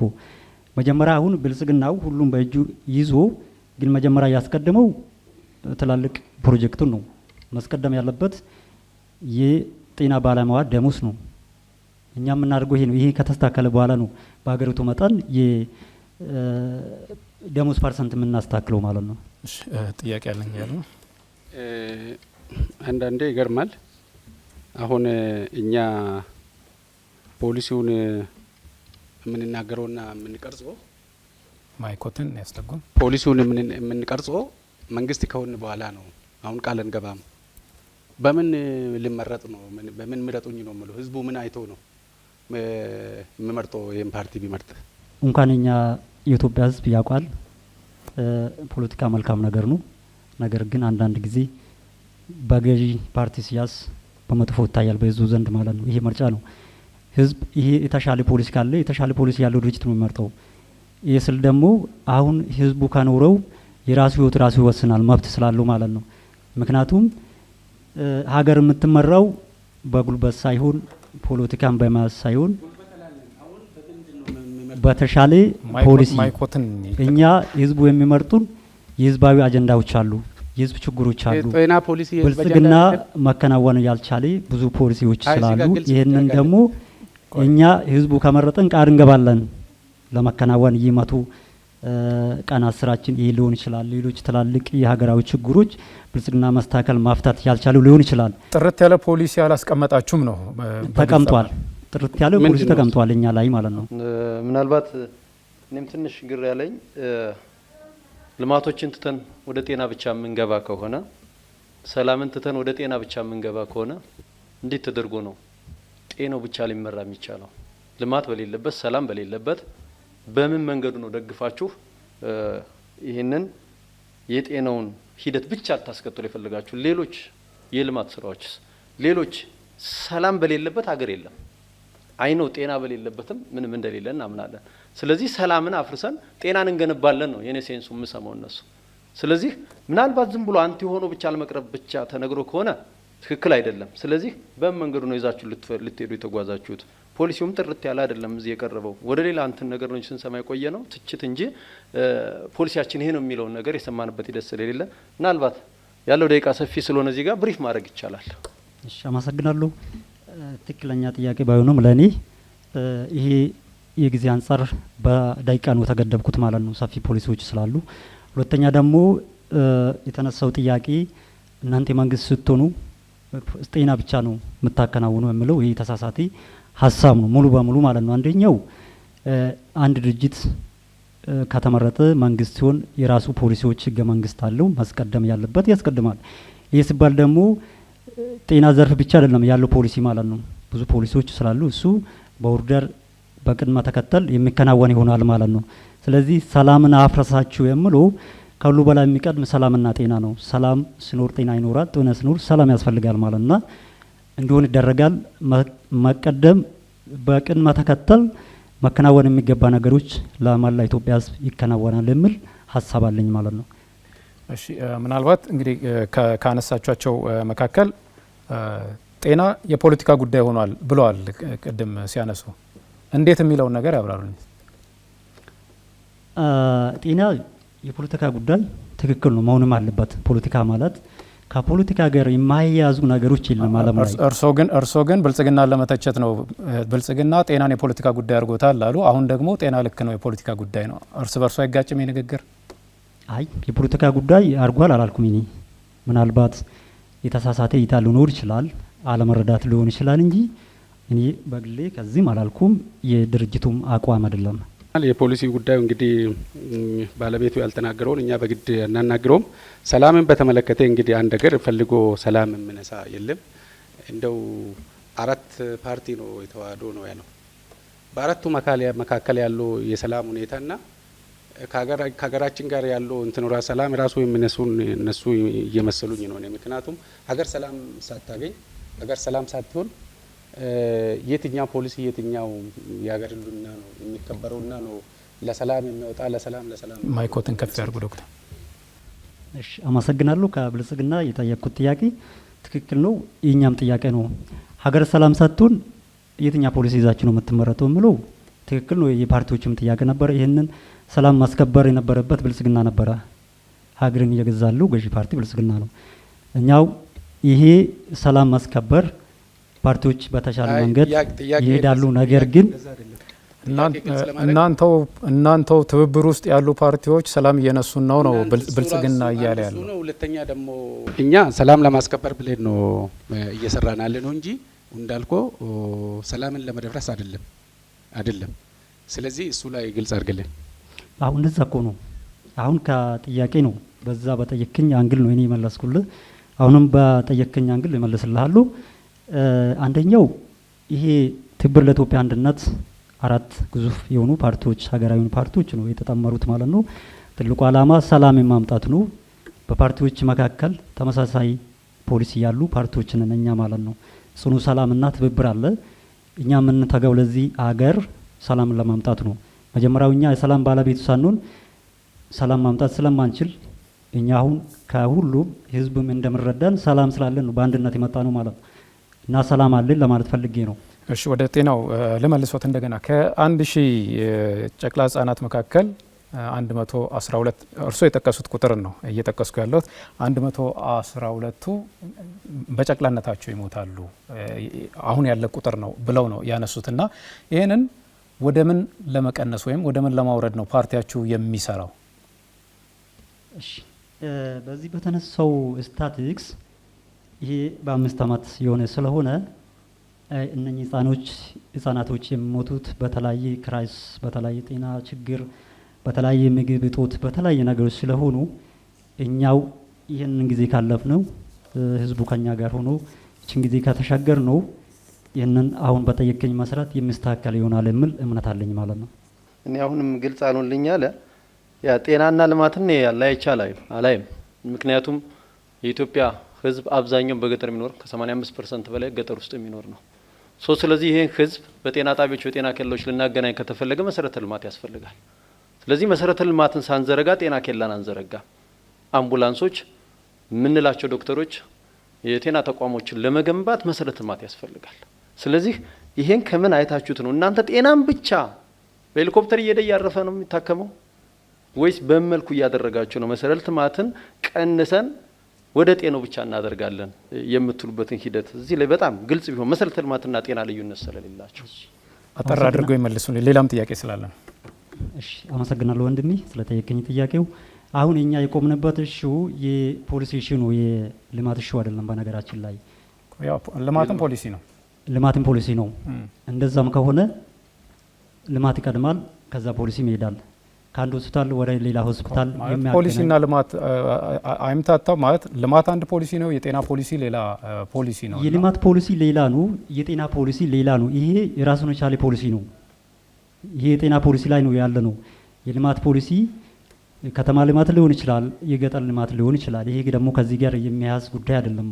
እዚህ ላይ አጀንዳው እርስዎ ካሉት ልማትንና ግንባታን አስቁመን ወደ ጤናው እንገባለን ስላሉ እንዴት የሚለውን ለማወቅ ስለመለጉ ነው እንጂ የግንባታችሁ ወይም ከተማ ልማት ላይ ተከራክራችኋል። ስለ ልማት አንስታችኋል እናውቃለን። ነገር ግን ልማትን አስቁመን ግንባታን አስቁመን ወደ ጤናው እንገማለን ከተባለ እንዴት ነው ጤናም መገንባት የሚቻለው? መሰረተ ልማት በሌለበት ነው እያልኩ እየጠየቅኩ ያለሁት ነው። ይህንን ያልነው ሀገርን የምጠቅም ዜጋን የምጠቅም ማንኛውም ግንባታ አንቃወምም፣ እንደግፋለን። ይሄ ደግሞ መሆኑ ያለበት ዜጎች በማይጎዳ መልክ መሆን አለበት ነው እያልን ያለው ነው። እሺ፣ የጤና ባለሙያዎች በቂ ክፍያ እያገኙ አይደለም የሚልን ሀሳብ አንስታችኋል። እናንተ መንግስት ሆናችሁ ብትመረጡ የጤና ባለሙያውን ደሞዝ ምን ታደርጉታላችሁ? ትክክል ነው። ይህ ጥያቄ ለመመለስ መንግስት ቢሆን ለጤና ባለሙያ ለሱ የሚገባው በትምህርቱ ልክ ደሞዝ ያስፈልጋል። ብዙ 7 ዓመት አይ ቲንክ ዩኒቨርሲቲ ውስጥ ነው ተቃጥሎ የሚወጣው። ይሄ ምሁር እንደምናየው ባለፈው 9,000 10,000 ነው ማክሲመም ሲከፍልለት የነበረው ለዚህ ምሁር ዶክተር ማለት ነው። እኛ የምናስቀድመው እሱን የሚመጥን ደሞዝ ለሱ ያስፈልጋል ነው። እሱን የሚመጥን ደሞዝ ስትሉ ማስቀመጥ ትችላላችሁ? አሁን ለምንድን ነው ይሄንን ያልኩት? ብልጽግና በተመሳሳይ ነው እያነሳ ያለው። ልዩነታችሁን ጥርት አድርጋችሁ ልታሳዩን ይገባል። ብልጽግና የሀገሪቷን እድገት በተከተለ መልኩ ይገባዋል የምለውን ደሞዝ እየከፈልኩ ነው እያለ ነው። እናንተ መንግስት ብንሆን ይህንኑ ነው የምናደርገው ነው አሁን እያላችሁን ያላችሁት። አዎ የኛ መንግስት ስንሆን መጀመሪያ ላይ የትኛውም ተቀጣሪ ለሱ የሚገባውን ደሞዝ ማስተካከል መቻል አለበት። አሁን ብልጽግናው በዚህ በኑሮ ውድነት ለማይገባ ደሞዝ ለዶክተሩ ለጤና ባለሙያ ሲከፍል ይሄ ጤና ባለሙያ ቤት ኪራይ እንኳን ማክፈል አይችልም፣ ቤተሰብ መምራት አይችሉም፣ ለራሱም መኖር አይችሉም። ለዚህ ነው ባለፉ ሰላማዊ ሰልፍ እንደ ሀገር የወጡት የጤና ባለሙያ። ወደ ስንት ታሳድጉታላችሁ? ለምሳሌ አሁን 9,000 ይከፈል ነበር ብላችኋል። አሁናዊ አሃዝ ባይሆንም እሱን ቁጥር ወደ ስንት ታሳድጉታላችሁ? እኛ የምናሳድገው ቅድም እንዳልኩ አገሪቱ በምታገኘው አቅም ላይ ዲፔንድ የምነው ማለት ነው። እሺ፣ ስለዚህ ከብልጽግና ጋር ልዩነት እያሳያችሁን አይደለም? አሁንም በድጋሚ ልዩነት አለን። እኛ ልዩነት ምንድነው? መንግስት ነው ትላልቅ ግዙፋን ፕሮጀክትና ቤተ መንግስት ላይ የሚወጣው ብር መጀመሪያ ቀንሴን ለጤና ባለሙያ ደሞዝ ላይ እንጨምር ነው። ስለዚህ እነሱም አሁን ብናቆምም ደሞዙን በዛው መጨመር እንችላለን እያሉ ነው። ተመሳሳይ ሀሳቦች ነው እያነሳችሁ። ተመሳሳይ ሳይሆን ለእነሱም ትክክል ሊሆን ይችላል፣ ለእኛም ትክክል ነው የኛ አቋም ማለት ነው። እሺ፣ እናመሰግናለን። የእርስዎን ሰዓቶትንም ስለጨረሱ ከልብ ነው እናመሰግነው። ሶስተኛ የህዳሴ ፓርቲ ጋር ነው የምንሄደው። የህዳሴ ፓርቲም በማኒፌስቶም የሚያነሳቸው ከዛ ውጭ ደግሞ አሁንም ሲያነሷቸው የነበሩ ሀሳቦች አሉና የጤናውን ዘርፍ ከሌሎች ሴክተሮች ጋር ማቀናጀት የሚልን ሀሳብ አንስታችኋል። የጤናውን ዘርፍ ከምን ጋር ለማቀናጀት አስባችኋል? ወደ ምንስ ለመውሰድ? እንደኛ እንደ ህዳሴ ፓርቲ ጤናው ዘርፍ ብቻውን ይሄዳል ብለን እኛ አናስብም። በማኒፌስቶችንም ሰፋ ብሎ የተቀመጠ አለ። ከግብርናው ጋር፣ ከኢንዱስትሪው ጋር፣ ከትምህርቱ እንዲሁም ከሌሎች ከሚዲያ ጋር ኢቨን በተቀናጀ መንገድ አቀናጅተን ይዘን እንሄዳለን ብለን ነው የምናስበው። ግብርናውን ካለን የግብርናው በአሁን ሰዓት ብዙ እናቶች፣ ህጻናት እየሞቱ ያሉ አብዛኛውን ህሙማን እየታመሙ ያሉት በተመጣጠነ ምግብ እጥረት ነው። ስለዚህ ግብርናውን በደገፈና ግብርናው በተሻለ መንገድ እየዘመነ ከሄደ ጤናውን በደንብ አድርጎ ይደግፋል ብለን እናምናለን። በትምህርትም ቅድመ መከላከል ስራን ከአንድ ፖሊሲ ከትምህርት ጋር አንድ ፓኬጅ አድርገን አስገብተን ትምህርት ላይ የመከላከል ብቃትን ቀድሞ ዜጎች ጤናቸውን የመከላከል ስራ የሚሰሩበትን ስራ በትምህርት እያስደገፍን የምንሰጥበት ነው ብለን ሌሎችም በዚህ መልክ እንትን አድርገን እዚህ ጋር ጥያቄ ላንሳና ብልጽግና ፓርቲ በግብርናው ዘርፍ የሌማት ትሩፋት እያልኩኝ የቤተሰብን በምግብ እህል ራሱን እንዲችል ብቻ ሳይሆን የተመጣጠነ ምግብ እንዲያገኝ እያደረግኩ ነው የሚልን ሀሳብ ያነሳል። እናንተም አሁን ይህንን ጉዳይ እንተገብራለን አይነት ነገር ነው የእርስዎ ንግግር? ትክክል። ተመሳሳይ አካሄድ ነው የምትከተሉት? ተመሳሳይ የሚያደርግበት ግብርናው መከተላችን ነው። አንድ ዲፔንድ ሆኖ እያለ እኮ ብልጽግና ላይ ምናምን ስንዴ ነው የምንሰማው። ሌሎችንም በሰፊው ማስኬድ አለብን ነው። እኛ የተሰራን ነገር መጣል አይደለም ስራችን፣ የተሰራን አብረን ይዘን የምንቀጥል ነን። ብልጽግና ላይ የሚሰሩ በጣም ብዙ ሰፊ የሆኑ ጥሩ ነገሮች አሉ። ደካማ የሆኑትን ደግሞ በድክመት ተቀብለን እኛ እነሱን እያበረታን ጥሩ ስራ የተሰሩትን ደግሞ በደንብ ተቀብለን ይዘን እንሄድ ስለሆነ ግብርና ላይ የሚሰሩ ስራዎችን አስፍተን ጤናውን እንደግፋለን ነው፣ አደጋግፈን ይዘን እንሄዳለን ነው። ስለዚህ እነሱም በጤና ትሩፋት በኩል የሚሰሩት ሰፊ የሆነ ነገር ሊኖር ይችላል። እኛ ደግሞ ያንን በሰፊው ይዘን እንሄዳለን የሚል አካሄድ ለመሄድ ነው እንጂ እነሱ በግብርና ስለሄዱ እኛ ደግሞ በሌላ በኩል ሄደን ጤናን እንጠብቃለን የሚል ሌላ ፖሊሲ ውስጥ ገብተን አይደለም። የጤና ባለሙያው ማበረታቻ ይደረግለታል። ሌላኛው ያነሳችሁት ሀሳብ ነው። ምን አይነት ማበረታቻ? ኦኬ፣ የጤና ባለሙያ ትክክል ነው። የመጀመሪያው አቅሙ መጎልበት አለበት። ትክክለኛ ጠንካራ የሆነ ለሕክምና ብቁ የሆነ ባለሙያ መፍጠር መቻል አለብን። ስለዚህ እሱን መጀመሪያ አቅሙን የሚገነባ ስራ እንሰራለን። ከዛ ቀጥሎ አሁን ተቋማት እያፈሩ ያሉት ብቁ የሆኑ ባለሙያዎችን አይደለም፣ ክፍተት አለበት። ስለዚህ ያንን እኛ በሰፊው እያጠበብን ራሳቸውንም የሚያበቁበት ራሳቸውን አቅማቸውን የሚያጎለብቱበት በተለይ ማህበራታቸውን የነሱን የሐኪሞች በጤና ዘርፍ የሚያጠኑትን ጥናት በራሳቸው እያጎለበቱ የሚሄዱበትን ሂደት በመንግስት ብንሆን ያንን እየደገፍን እያበረታታን ራሳቸውን የሚያበቁበትን ሂደት በሰፊው የምንሰራበት ስራ እንሰራለን ለማለት ነው። ማበረታቻችሁ ይሄኛው ነው ማለት ነው። ምናልባት የጤና ባለሙያው ይጠይቃል የምትሉት ጥያቄ አንዱ ግን በቂ ክፍያ አልተከፈለኝም የሚለውን እናንተም ታነሳላችሁ። ትክክል። ማበረታቻው እዛ ጋር ይሰራል። ማበረታቻው እዛ ላይ እሱን ካበቃ ነው ካለው ከመንግስት ተቋም ወጥቶ ሌሎች ጋር እንዲሰራም ሌሎች የትርፍ ሰዓቶችንም እንደሚሰራ የማበረታቻ ስራዎችን እንሰራለን ማለት ነው። ምን አይነት ስራ? ኦፍ ኮርስ ባለሙያ አሁን ሀገራችን ላይ የሚሰራ ስራ አብዛኛውን የ8 ሰዓት ስራ ነው የሚሰሩት።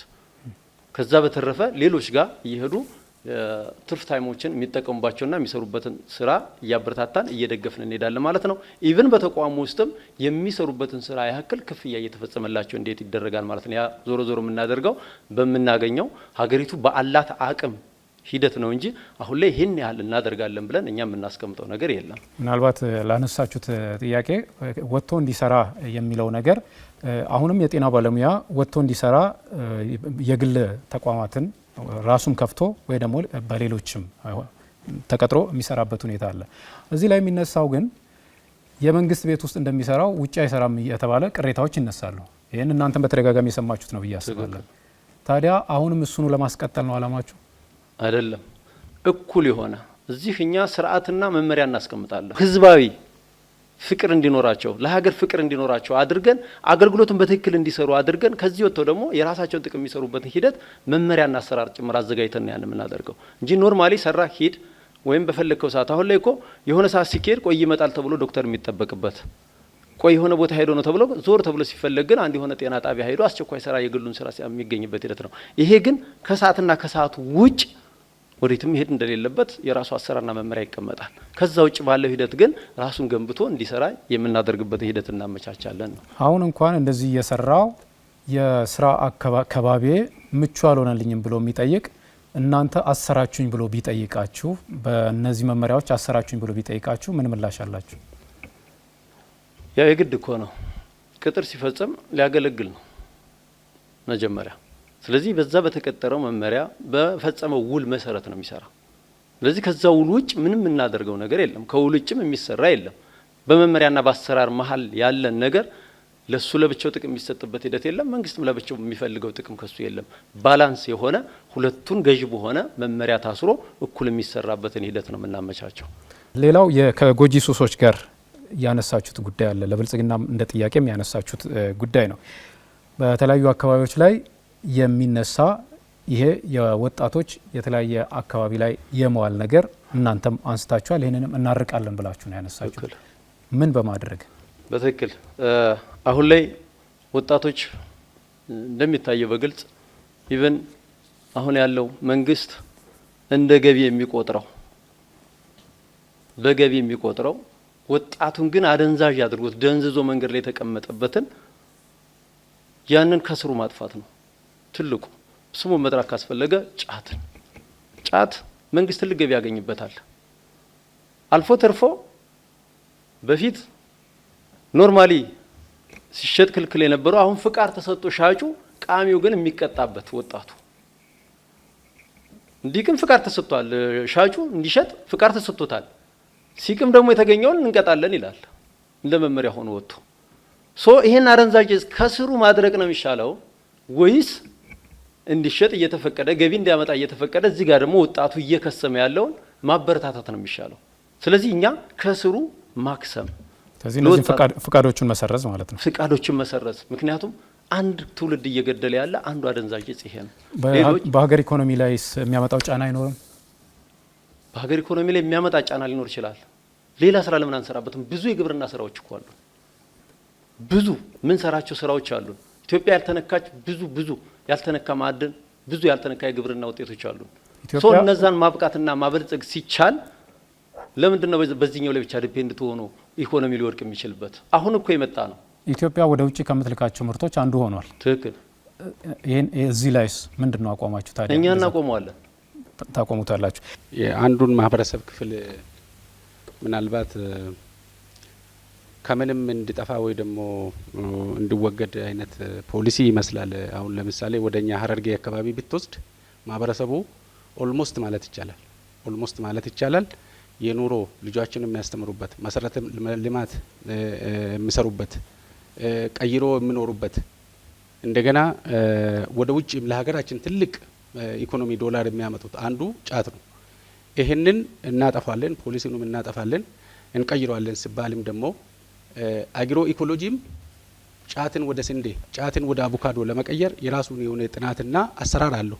ይሄንን እንዴት አይቶ ነው እናጠፋለን እንከለክለዋለን የተባለው የሚለው ላይ ግልጽ ቢያደርግ ጥሩ ነው። ጥሩ።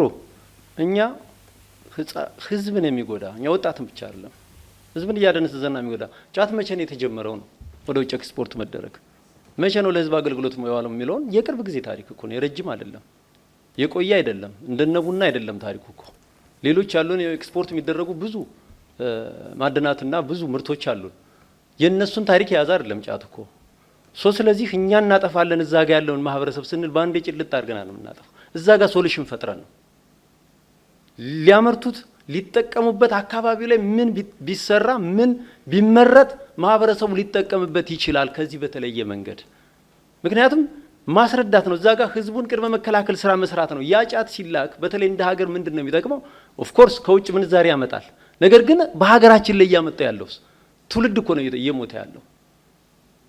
ዛሬ አዳማ ላይ ወጣ ብለን በየመንገዱ ብናየው ሰራተኛውም ስራ የሌለውም ይሄንን ነው ሲጠቀም እናገኘው። ስለዚህ ለዛ የማህበረሰብ ክፍል ምን ታመጣላችሁ ነው ጥያቄው። እዛ አካባቢ ላይ ለምሳሌ አሁን የተጠቀሰው ቦታ አለ። በተለየ ጤናውን የሚገነባ አንድ እሱ ነው። ጫት አደንዛዥ እጽ ነው፣ ይጎዳዋል።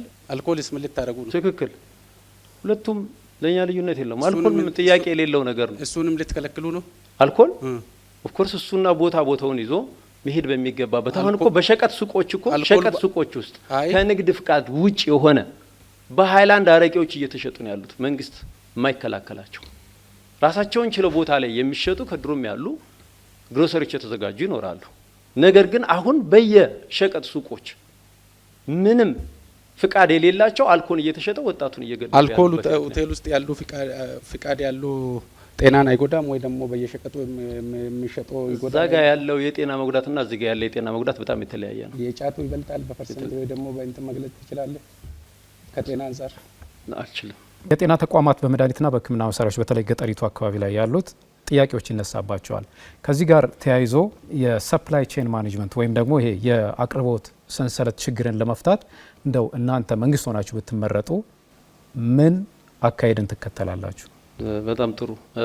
እንደኛ በተለይ የዚህ የአቅርቦትንና በአቅራቢያው ህዝቡ የሕክምናን አገልግሎት የሚያገኝበት ሂደት ስራ የምንሰራው መጀመሪያ የመከላከል ስራን ከህዝቡ ጋር ጥብቅ የሆነ የማስረዳት ጥብቅ የሆነ የመረዳት በደንብ ቅድመ መከላከል ከመታም በፊት ቅድመ መከላከል ስራዎችን የሚሰራበትን ሂደት እናመቻቻለን።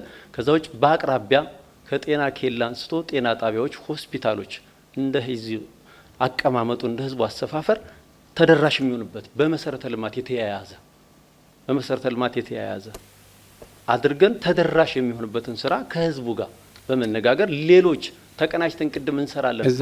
እዛ ላይ ብልጽግና በከተሞች ብቻ የታጠረው የጤና አገልግሎት ነው እየሰጠ ያለው ብለናል። እኛ ደግሞ እንደኛ ክልል ኦሮሚያ ውስጥ ካሉ ቀበሌዎች 93% ጤና ኬላ አሉ። ከዛ ውስጥ 5 ቀበሌ አንድ ጤና ጣቢያ አሉ። ይሄ ሲደመር 93% ደርሰናል ብያለሁ። ህዳሴ ቢመረጥ ምን አይነት ጤና ተቋም በቀበሌ ደረጃ ሊገነባ ነው? ያሉትን ማሳደግ ያሉትን በትክክል ተደራሽ እንዲሆን ፍትሃዊ እንዲሆኑ የማድረግ ስራ፣ ቀሪዎች ላይ 100% ተደራሽ እንዲሆኑ የማድረግ ስራ ነው የምንሰራው። 7% ማለት ነው። ኦፍ ኮርስ እኛ የተሰራን አፍርሰን አይደለም የምንሰራው። አሁን እነሱ 93 ላይ ደርሰናል 7% ነው የቀረን ያሉት በቀበሌ ደረጃ የሚለውን 100% እናደርሰዋለን። ወደ 100% እናደርሳለን። ምክንያቱም 93 እነሱ ካደረሱት ያንን የማስቀጠል ስራ ነው የምንሰራ። እኛ የማፍረስ ስራ አይደለም የምንሰራው። ክፍተቶች ካሉት ክፍተቶችን እየሞላን ሰፊ የሆነ ክፍተት አለ። ያን የመሙላት ቀሪዎችን ደግሞ የማጠናከርና ሁሉ ተደራሽ የሚሆን ምክንያቱም ያለ ጤና ምንም ነገር ምንም ነው። ጤና በሌለበት ምንም ነገር ምንም ነው። ስለዚህ ጤናው የተጠበቀ ማህበረሰብ መፈጠር ካለበት አካባቢው ላይ ቢያንስ ጤና ኬላ መሰራት መቻል አለበት። ስለዚህ 100% እናደርሰዋለን ብላችኋል። ጤናውን በተመለከተ አሁን በዚህ ሰዓት ለሀገር ወሳኝ የሆኑ አምራች ኃይል ወጣቶች ከስራ እጦት ጋር ተያይዞ አብዛኛውን ወደ ከተማ መጥቷል፣ ሜዳ ላይ ነው ያሉት።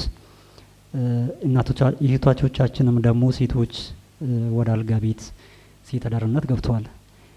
ጎዳና ላይ የሚያድሩት ወንድሞቻችን ደግሞ ከነኚህ ጋር ይገናኛሉ። HIV ተስፋፍተዋል ማለት ነው።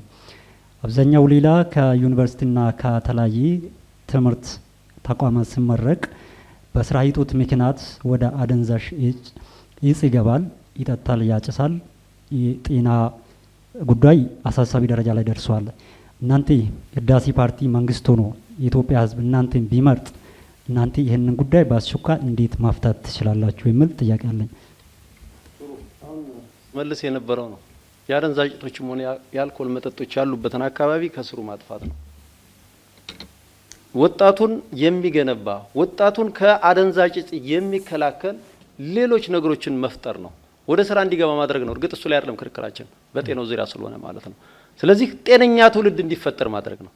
ጤነኛ ትውልድ እንዲፈጠር ከፈለግን ደግሞ እንቅፋት የሆኑ ነገሮችን ማንሳት ነው። ለምሳሌ አደንዛዥ እጽ ለወጣቱ ትልቅ እንቅፋት ነው።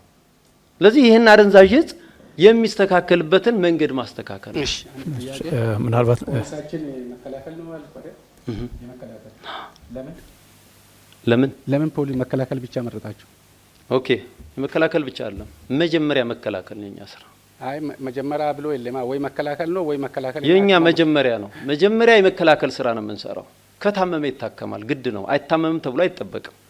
መጀመሪያ ግን አንድ ዜጋ ታሞ ከመማቀቁ በፊት ቅድመ በመከላከል ብቻ የማይተጉ የማይከላከሉ በሽታዎች ዓለም ላይ ብዙ ናቸው። በተለይ አሁን ላይ በነበራዊ ሁኔታ ትክክል።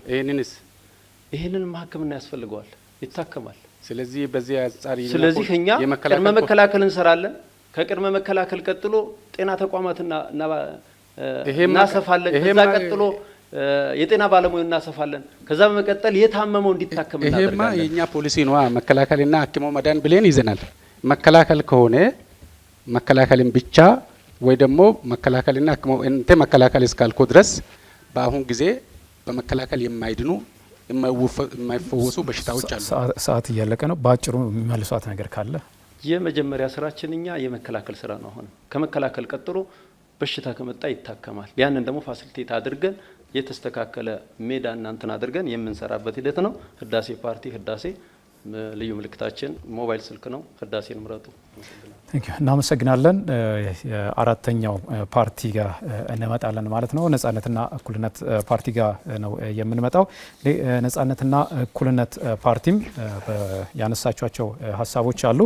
ከዛ ባሻገር ግን እናንተ ደግሞ የግል ዘርፉን ማበረታታት ላይ ትኩረት እንደምታደርጉ ነው በተደጋጋሚ የሚነሳው እና እዚህ ላይ የሕክምና ወጪን ከፍ አያደርገውም ወይ የሚለው ነው። አሁን የመንግስት ስራ እናንተ በተደጋጋሚ የምታነሱት የመቆጣጠር ስራ ላይ ትኩረት ያደርጋል የሚል ነው ፓርቲያችሁ በተደጋጋሚ የሚያነሳውና ይህ ከሆነ የጤናውን ዘርፍ ለግሉ ለቆ የጤናውን ዋጋ ከፍ አያደርገውም ወይ የሕክምና አገልግሎትን የሚል ሀሳብ ይነሳል። ምናልባት የአጠቃላይ ፖሊሲን አይተ ይሆናል እንጂ እዚህ ጋር ለጤና የተቀመጠው ፖሊሲ ላይ የግል ብቻ ላይ መበረታቻ ያደርጋል የሚለው ነገር የለም። ያው ከአጠቃላይ ፖሊሲ ስለሆነ የሚነሳው ማንኛውም ነገር እዚህ ጋር የተቀመጠውን ለአጠቃላይ ጄኔራሉ ፕራይቬቱ ይበረታታል ይላል። እዚህ ጋር ግን ምንድነው ያሉትን የመንግስት ቤት ከዚህ በፊት የነበሩትን ላይም ባጀት የመጨመርና የተለያዩ ነገሮችን የማድረግ ስራውን ይሰራል። አጠንክሮ እንዲሰሩት ያደርጋል። ከዛ የግሎችንም ደግሞ እንዲስፋፉ ያደርጋል። ተደራሽነትን ለማድረግ ለማጠናከር ያለ ማለት ተደራሽነትን ለማጠናከር ነው እንጂ ግልጽ ነው። ብቻ ለብቻ ግን አሁን ፓርቲያችሁ በተደጋጋሚ በማኒፌስቶም እንዲሁም ደግሞ አጠቃላይ ፖሊሲውንም ስንመለከት የግሉ ዘርፍ ላይ ትኩረት የሚያደርግ ነው። የግል ባለሀብቶችን ማበረታታት ነው ከተባለ ባላንስድ በሆነ መንገድ ነው እንጂ ያን ፒክ አድርጎ መንግስት ስትሆኑ ድርሻችሁ ምንድን ነው? በጤናው ዘርፍ ላይ በጤና ዘርፍ ባላንስድ በሆነ መንገድ መሄድ ነው። ያ ማለት የመንግስቱንም አጠናክረን ለግል ባለሀብቶችንም እዚህ ጤና ላይ እንዲሳተፉ የተለያዩ ድጎማዎችን ለነሱ ማድረግ እንፈልጋለን። ስፋፋ ብልጽግና አሁን ይህን እያደረገ አይደለም። የተሻለውን እናደርጋለን። እኛ በምንድን ነው የተሻለ የምትሆኑት? እኛ የምንከተለው የመንግስት ላይ ፖሊሲ ሞዲፊኬሽን እናመጣለን። የምንከተለው ፖሊሲ ዋን ሄልዝ ፖሊሲ የሚባለው ነው። ዋን ሄልዝ ስንል የማልታይ ሴክተር ነው። ብዙ ሴክተሮቹን አንድ ላይ እናመጣለን። በአንድ ሴክተር የሚቃረፍ እንትን አይደለም ብለን እናስባለን። እኛ ምን ሴክተሮችን አንድ ላይ ለማምጣት ነው? የመጀመሪያው የሁማን ሄልዝ አስፔክት አንዱ እንወስዳለን። ቬተርነሪ አስፔክት ወይ አኒማል ሄልዝ እና ኢንቫይሮንሜንታል ሄልዝ አንድ ላይ ተጣምሮ በዋን ሄልዝ አስ ሚኒስትሪ ሌቨል እንዲሰሩ እናደርገዋለን ብለን እናቅዳለን እኛ።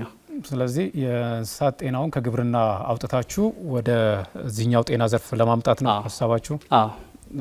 ይሄ ያስኬደናል ብላችሁ ታምናላችሁ? አዎ። ግሎባሊ አሁን ዓለም እየተከተለች ያለችዋ ቢካውዝ ኦፍ ፓንዳሚክ ብዙ በሽታዎች አሉ ዓለምን እየወረረ ያለው ላይክ ኮቪድ-19 መርበርግ ሎት በሽታዎች አሉ፣ ብዙ በሽታዎች አሉ።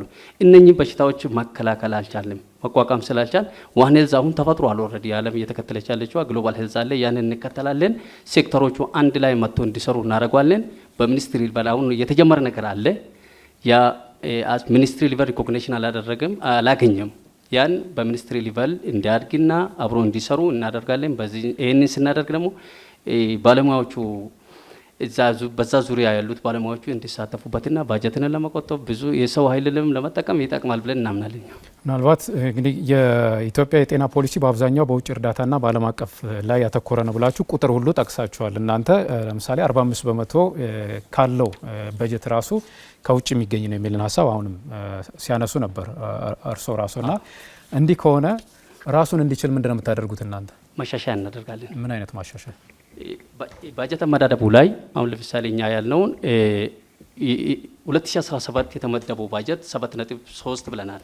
እኛ ይሄንን ደግሞ መንግስት ሆነን ስንመረጥ ወደ 15 እናሳድጋለን በሂደቱ ማለት ነው። በጀቱን ከየት አንጥታችሁት? በውስጥ ገቢው 0.32 የነበረውን ወደ 1.5 እናሳድጋለን። ከተለያዩ ምንጮች እናገኛለን ገቢዎችን። አሁን ያለው መንግስት እንግዲህ አብዛኛው እንደውም ህብረተሰቡ እያነሳ ያለው መንግስት መዋጮ አበዛብኝ እያለ ያነሳል እና በእርግጥ አሟጥጬ ተጠቅም ያለው እያለ አይደለም፣ ግን ያንን አሟጥጬ ልጠቀም እየሰራው ነው የሚልንም ሀሳብ ብልጽግናም ያነሳል። እናንተ ታዲያ ከዛ የቀረ ከየት አንጥታችሁ ነው የውስጥ ገቢ የሚለውን ነገር አንስታችሁ ልትሄዱበት ያሰባችሁት? ትክክል። እዚህ ጋር እኛ አንደኛ ለባለሙያ ተገቢ ዶኩማ ስናደርግ ባለሙያ በቂ አገልግሎት መንግስት ቤት ውስጥ እንዲያደርግ እንዲሰጥ እናደርጋለን። በዚህኛው ደግሞ ከሆስፒታሉ የሚገኙት ወጪዎቹ ገቢዎቹን ጨምሮ እናደርጓለን። ሴክተሮቹን አንድ ላይ ስናመጣ ደግሞ መልታይ ሴክተር ሲሆኑ ባጀታቸውን አንድ ላይ የመጠቀም ነገር ስለምኖር ሼር ባጀት ስለምኖር በዛኛው በጀቱ እኮ በፊቱ ነው አለ አይደል? በጀቱ እኮ የተመደበላቸው በጀት በፊቱ ነው አለ። ወደ አንድም ቢመጡ የተለያየም ቦታ ቢሆኑ ይሄ በጀት እነዚህ ተቋማት ላይ አለ። ስለዚህ እንዴት አድርጋችሁ ነው ይሄንን ልትጨምሩ የምትችሉት? ከዛ ውጪ 7.3 በመቶውን በጀት ወደ 15 በመቶ ከፍ እናደርጋለን ማለት ቁጥሩ ቢያንስ የ7.7 በመቶ እድገት። ይሄ በመቶኛ ሲባል እንግዲህ ብሩ ኢምቢሊየንስ በቢሊዮኖች ሊሄድ ነው። ስለዚህ በቀላሉ ይሄን እንሞላዋለን ብላችሁ ታስባላችሁ? እናስባለን፣ እናሳካለን ብለን እናምናለን። ሰውና እንስሳ እግዚአብሔርን መጀመሪያውኑ ለይቶ ነው የፈጠረው። እኔ ለእንስሳት በጣም ክብር አለኝ። አንዱ ፖሊሳችንም ነው። ሌላ እንትን ቢሆንም በሌላ ዘርፍ ቢሆንም ለዛ እሱን አንደርማይን ለማድረግ ፈልጌ አይደለም። ግን የሰውና የእንስሳት ሕክምና የበሽታ ስርጭት፣ የመከላከል ሁኔታ፣ የማከም ሁኔታ ከተፈጥሮ ጀምሮ እስከ አሰራሩ ድረስ በጣም ለመነጣጠር የሚያስቸግር ነገር ጉዳይ ስለሆነ በምን ፖሊሲ ነው የእንስሳት ሕክምናና የሰው ሕክምና አንድ ላይ ለማምጣት ያሰባችሁት? በዚህስ ደግሞ በሽታዎች ከሰው ወደ ሰው ይተላለፋሉ፣ ከሰው ወደ እንስሳት ይተላለፋሉ፣ ከእንስሳት ወደ ሰው ይተላለፋሉ። ሌላ ያልተመሳሰለ እንትን አንድ ላይ ስናቀላቅል እንደው የባሰው ችግር ውስጥ ሊከቱን ይሁን እንደ መንግስት ቢሆኑ የምለው ለዛ ነው ያነሳሁትና እዚህ ላይ ማብራሪያ ብሰጥልኝ። ጥሩ ጥያቄ ነው። መቀላቀል ሳይሆን እኛ አንደኛ አዶፕት ነው የምናደርገው። ዋን ሄልዝ ፖሊሲ ኦልሬዲ የተቀመጠው ነው። ግሎባል ሄልዝ የምንለው ማለት ነው። ሴክተሮቹ አንድ ላይ መጥቶ እንዲሰሩ እየተደረገ ያለው WHO ወርልድ አኒማል ሄልዝ ኦርጋናይዜሽን ይሄ አላማው ዋን ሄልዝ ፖሊሲ ማለታችን አይደለም። ዋን ሄልዝ ፖሊሲ የሰው ሕክምናና የእንስሳት ሕክምና አንድ አይደለም የሚለው እኛም እንደ ብልጽግና ዋን ሄልዝ ዋን ሪፖርት ዋን ባጀት አለን ሲስተሙ። እሱም በምን ይለያል የሚል በዛው ጨምርልኝ። ዋን ባጀት ዋን ሪፖርት እና ዋን ሄልዝ ፖሊሲ አለን እኛም መጀመሪያውን። ከዛ በምን ይለያል እናንተ ፕላትፎርም? አሁን ለምሳሌ የተቀመጠው ፕላትፎርም ሴክተሮቹ አንድ ላይ አይሰሩም የሚለው ነገር የለም። ምናልባት እንትኑ ሲሆን ሴክተሮቹ እኔ ያመጣሁት ነገር ስላልሆነ ማለት ነው። ዓለም እየተከተለች ያለችው ፖሊሲ ነው። ግሎባል ፖሊሲ ነው ዋን ሄልዝ ማለት ነው። አሁን ለምሳሌ እኛ የተማረ የብልጽግና ጥያቄ ተቋሙን ወደ አንድ እናመጣዋለን ነው እናንተ እያላችሁ አንድ ሴክተር በአንድ ሚኒስትሪ ስር ወይም በአንድ ሚኒስቴር መስሪያ ቤት ውስጥ እናደርገዋለን እያላችሁ ነው ያላችሁት የሚል ሀሳብ ነው። እሱንም ነው እያነሳችሁ ያላችሁት። ይሄ ደግሞ የተላላፊ በሽታዎችን ቁጥር ይጨምራል የሚለው ሀሳብ ነው እየተነሳ ያለው አንደኛው ማለት። ከዛ ውጪ ምናልባት ይሄ ፖሊሲ ደግሞ እኛም ጋር አለ ዋን ሄልዝ ፖሊሲ ያላችሁትንም ሀሳብ ነው እየተነሳ ያለውና እሷን ጥርት ባለ መልኩ አጠር አድርገው ቢመልሱልን በጣም ጥሩ ነው። ኢንቨርስ ነው የኔ መልስ።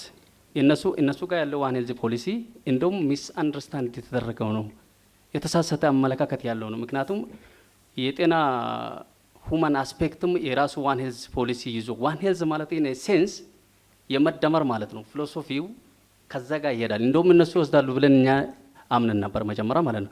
ምክንያቱም ሴክተሮች የራሳቸው ኦብጀክቲቭ አለው። ኮመን የሆኑ በሽታዎች ላይ አንድ ላይ እንዲሰሩ ማድረግ ነው።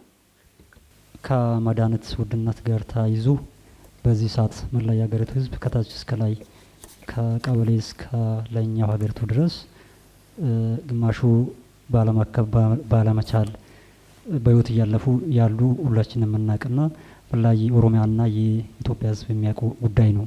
ተጨባጭ ሆነ መሬት ላይ ያለው ሀቅ ማለት ነው። ይሄ አንድ አቅም ያጣው ግለሰብ በዚህ በመድኃኒት ውድነት ራሱን ሰርቭ ማድረግ ካልቻለው ዓለም ላይ የመቆየት ቆይታው የመኖር ህይወቱ ኤክስፓየርድ ሆንለታል ማለት ነው። ሌላ ደግሞ አሁን በጣም ከባድ የሆኑ በሽታዎች በሀገር ውስጥ መታከም የማይቻል በሚሊዮን የሚቆጠር ብር የሚጠይቁት እንደ ኩላሊት ማበላሻት፣ ልብ ድካም፣ የተለያዩ ሰርጀሪዎች የሚጠይቁ ሁማን ቦዲ ችግሮች ይኖራሉ። ይሄ ደግሞ በሀገር ውጭ ነው፣ በሀገር ውስጥ አይቻልም። አብዛኛው ማሽንም በሀገር ውስጥ አይገኝም። እናንተ መንግስት ሆናችሁ ከተመረጣችሁ ይህንን ነገር አሁን ማስተካከል ያልተቻለውን ችግር በምን ሲስተም ነው እናንተ ማስተካከል የምትችሉ የሚል ጥያቄ ነው። አመሰግናለሁ። ጥያቄ እንደተረዳሁት ምናልባት ቁሳቁሶቹ ጋር የጤና ቁሳቁሶቹ ጋር የተገናኘ ስለሆነ አንደኛ ባጀትን በመጨመር ነው፣ ሁለተኛ አብሮ እንዲጠቀሙ ማድረግ ነው። ኢትዮጵያ በርካታ የሆኑ ተቋማት አሏት የሕክምና ስልጠናን የሚሰጡ ማለት ነው። ከዚህ ጋር ተያይዞ በርካታ ዜጎችን ታፈራለች በሕክምናው ዘርፍ። እነዚህ ዜጎች ደግሞ የስራ ሁኔታው አልተመቸንም፣ ክፍያው አልተመቸንም ያሉ ሀገር ለቆ እስከ መሄድ የደረሱበት ሁኔታ አለ። መንግስት ብትሆኑ ይህንን ነገር እንዴት ማስተካከል ትችላላችሁ? እኛ ኦልሬዲ አስቀምጠናል። ጥሩ ጥያቄ ነው። መንግስት ሆነን ስንመረጥ ለጤና ባለሙያ የሰው ሐኪም የሆነ የእንስሳት ሐኪም እንደውም በኢንቫይሮንሜንታል ፕሮቴክሽን ላይ የሚሰሩት ልዩ ጥበቃ እናደርጋለን፣ ልዩ ትኩረት እናደርጋለን ለነሱ። እዚህ ላይ ያስቀመጥነው ምንድነው የደሞዝ መሻሻያ ላይ እኛ በ5 እጥፍ አሁን ከሚበሉት ደሞዝ እንጨምራለን ብለን አስቀምጠናል። የፖሊሲ ላይ ማለት ነው። ሁለተኛ በ5 እጥፍ አሁን የጤናው በጀት ላይ ምን ጨምራለን ያላችሁት አለ። አሁን በእጥፍ እንጨምራለን ብለናል። ባጀቱን የመንግስት በጀትን እዚህ ጋር ደግሞ በ5 እጥፍ እንጨምራለን። ስለዚህ በጀቶች በሙሉ ወደ ጤናው እየመጡ ነው ማለት ነው አይደለም። ለእያንዳንዱ ሴክተር በዚሁ ልክ ተሰርተዋል። ለዚህኛው ብቻ ክርክሩ የዛሬ ክርክር ይሄ ብቻ ስለሆነ ነው እንጂ እያንዳንዱን ሴክተር ማኒፌስቶ ላይ ያለ ያንን ማየት ትችላላችሁ አትችሉም የሚለውን ነገር ከተመረጥን በኋላ ምናልባት ይህንን ማረግ ካልቻል ይሄ ቃል ኪዳን ነው አይደል? ማረግ ካልቻል የኢትዮጵያ ሕዝብ ይወቅሳል። የሀገሪቱ አቅም ይፈቅዳል ብላችሁ ታምናላችሁ? ሌላው ከኢትዮጵያ ውስጥ ባህላዊ ሕክምናዎች አሉ በተለያዩ አካባቢዎች ላይ። እነዚህ ባህላዊ ሕክምናዎችን ከዘመናዊ ጋር ለማቀናጀት እናንተ ምን እሳቤ ያላችሁ? ምክንያቱም ለአንዳንድ በሽታዎች የባህላዊ ሕክምናዎች ፍቱን መድኃኒት ይሰጣሉ። ያን በተደጋጋሚ ብልጽግናም ይሄንን ወደ ሀሳብ አመጣዋለሁ ከዘመናዊ ጋር የሚልን ሀሳብ በተደጋጋሚ ያነሳል። እስካሁን ስኬታማ ሆኖ ባናየውም እናንተ መንግስት ሆናችሁ ብትመረጡ ይህንን ምን ታደርጉታላችሁ? እድሉን ካገኘን የብልጽግናን ሀሳቡን እንቀበላለን በዚህ ላይ ምክንያቱም ጥሩ ሀሳቡን የማቀባበል እንትን ስላለን ማለት ነው። ሀሳቡ ሳይሆን ተፈጻሚነቱ ነው የሚፈለገው። እንፈጽማለን እንደምንፈጸም ስለምናምን ችግር የለም። ይሄኛው ወደ ሞደርን ያምጥተን ኢትዮጵያ አሁንም ትልልቅ የሆኑ የጤና ምናልባት 80 በመቶ አስቀድመን ያነሳነውን ወጪዎቿን ይሄ ከውጭ የሚገቡ ቁሳቁሶችን ከጤናው ጋር የተያዙትን ከውጭ ነው በስፋት የምታስገባው መድኃኒትን ሳይቀር ማለት ነው። ይህንን በሀገር ውስጥ ለመተካት በሚሰራው ስራ ውስጥ ነጻነትና እኩልነት ፓርቲ ምን እቅድ አለው? የተቀመጠ ነገር? ጥሩ ጥያቄ ነው። አገር ውስጥ አሁንም እኮ ሙሉ በሙሉ እኛ ከውጭ አናስገባም። አገር ውስጥም የተወሰነ እየተመረተ ነው ያለው። ይሄንን ደግሞ አስፋፍተን እኛ በብዛት እንዲመረት እናደርጋለን። አሁን 20 በመቶ ብቻ ነው አገር ውስጥ እየተመረተ ያለው። 80 በመቶ ከውጭ ነው የሚመጣው።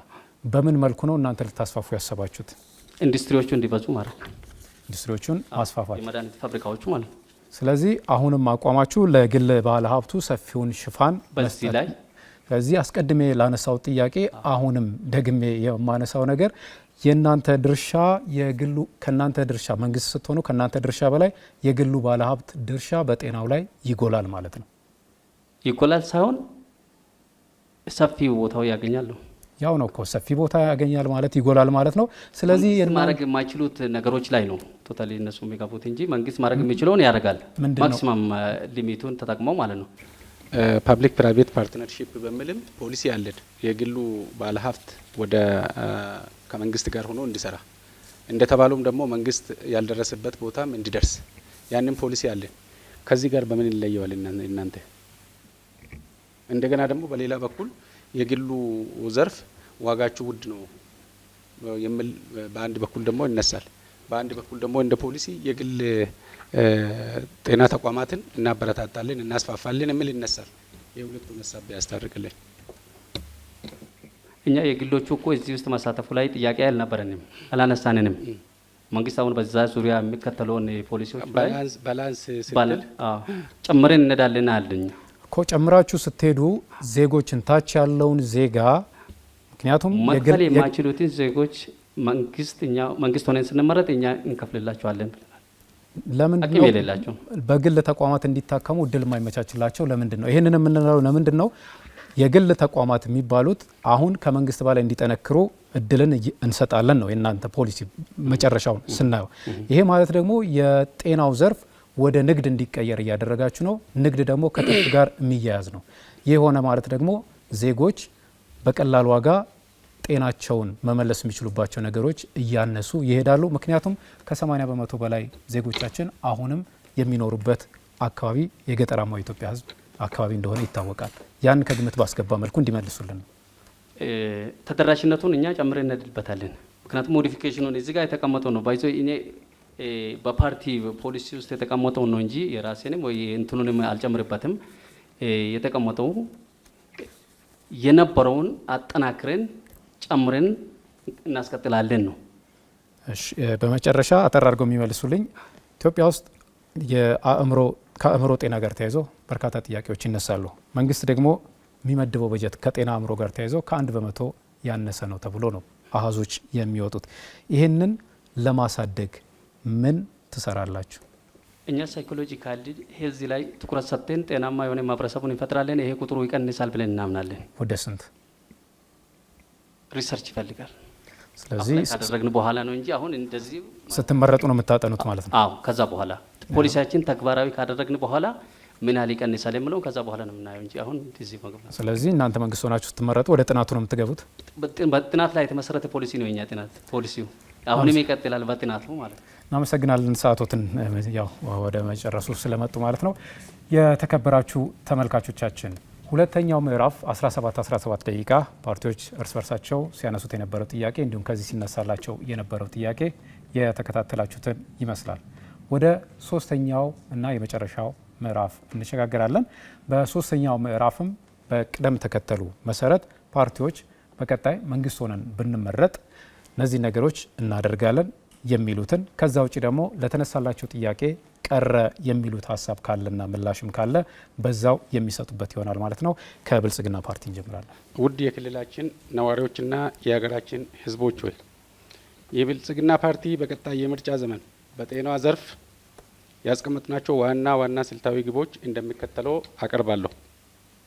እንግዲህ ከአሁን ፉክክር እንደሰማኑ በብዙ ተፎካካሪ ፓርቲዎች ተመርጤን ነው ፖሊሲያችንን ይፋ የምናደርገው የሚል ሳይሆን ብልጽግና ፓርቲ በይፋ ፖሊሲያችን የመከላከልና አክሞ የማዳን ለዛም ደግሞ ጥራት ያለው የሕክምና አገልግሎት እንዲሰጥ የማድረግ ፖሊሲ ይዘን ነው የምንሰራው። ይህን ብዬ በሚቀጥለው 5 ዓመታት ህዝባችን መርጦን መንግስት የማሆን እድል ካገኘን የሚከተሉ አንኳር የጤና ፖሊሲዎችን እንፈጽማለን። አንደኛ የመጀመሪያ ደረጃ ጤና እንክብካቤን ማጠናከርና ማስፋፋት ነው። ቅድም እንደገለጽኩ ፕራይመሪ ሄልዝ ኬር ከቨሬጃችን ወይ ደግሞ ሽፋናችን 90% ደርሷል። በሚቀጥለው ዓመታት በእያንዳንዱ ቀበሌ ውስጥ ጤና ኬላ እንዲኖር መኖሩ ብቻ ሳይሆን ጤና ኤክስቴንሽን ፖሊሳችን በሀገር አቀፍ ደረጃ በዓለም አቀፍ ደረጃ የምንታወቅበትን ጥራት ያለው አገልግሎት ማንኛውም ህብረተሰብ አትሊስት መሰረታዊ የጤና አገልግሎት እንዲያገኝ ይህንን አጠንክረን የምንቀጥል ይሆናል። ሁለተኛ ላይ የህክምና ቱሪዝምና ልዩ የህክምና ተደራሽነት ነው። እንደምታወቀው በብዛት ዜጎቻችን ከፍ ያለ የጤና ጉዳይ ሲያጋጥማቸው ወደ ውጭ ይሄዳሉ። ይህንን ለመቀነስ ክልላችን በአሁን ጊዜ 6 ሆስፒታሎች ስፔሻሊቲ ሰርቪስ እንዲሰጡ ግንባታ ላይ ናቸው። ከዛ ውስጥ የተወሰኑ እስካልቁ ተብሎ እንደና አዳማ፣ እንደና ወለጋ፣ ነቀምቴ፣ ሰላሌ፣ አርሲ፣ አሰላ፣ መደወላቡ አካባቢ ጅማ ላይ የኩላሊት እጥበት ጀምረናል።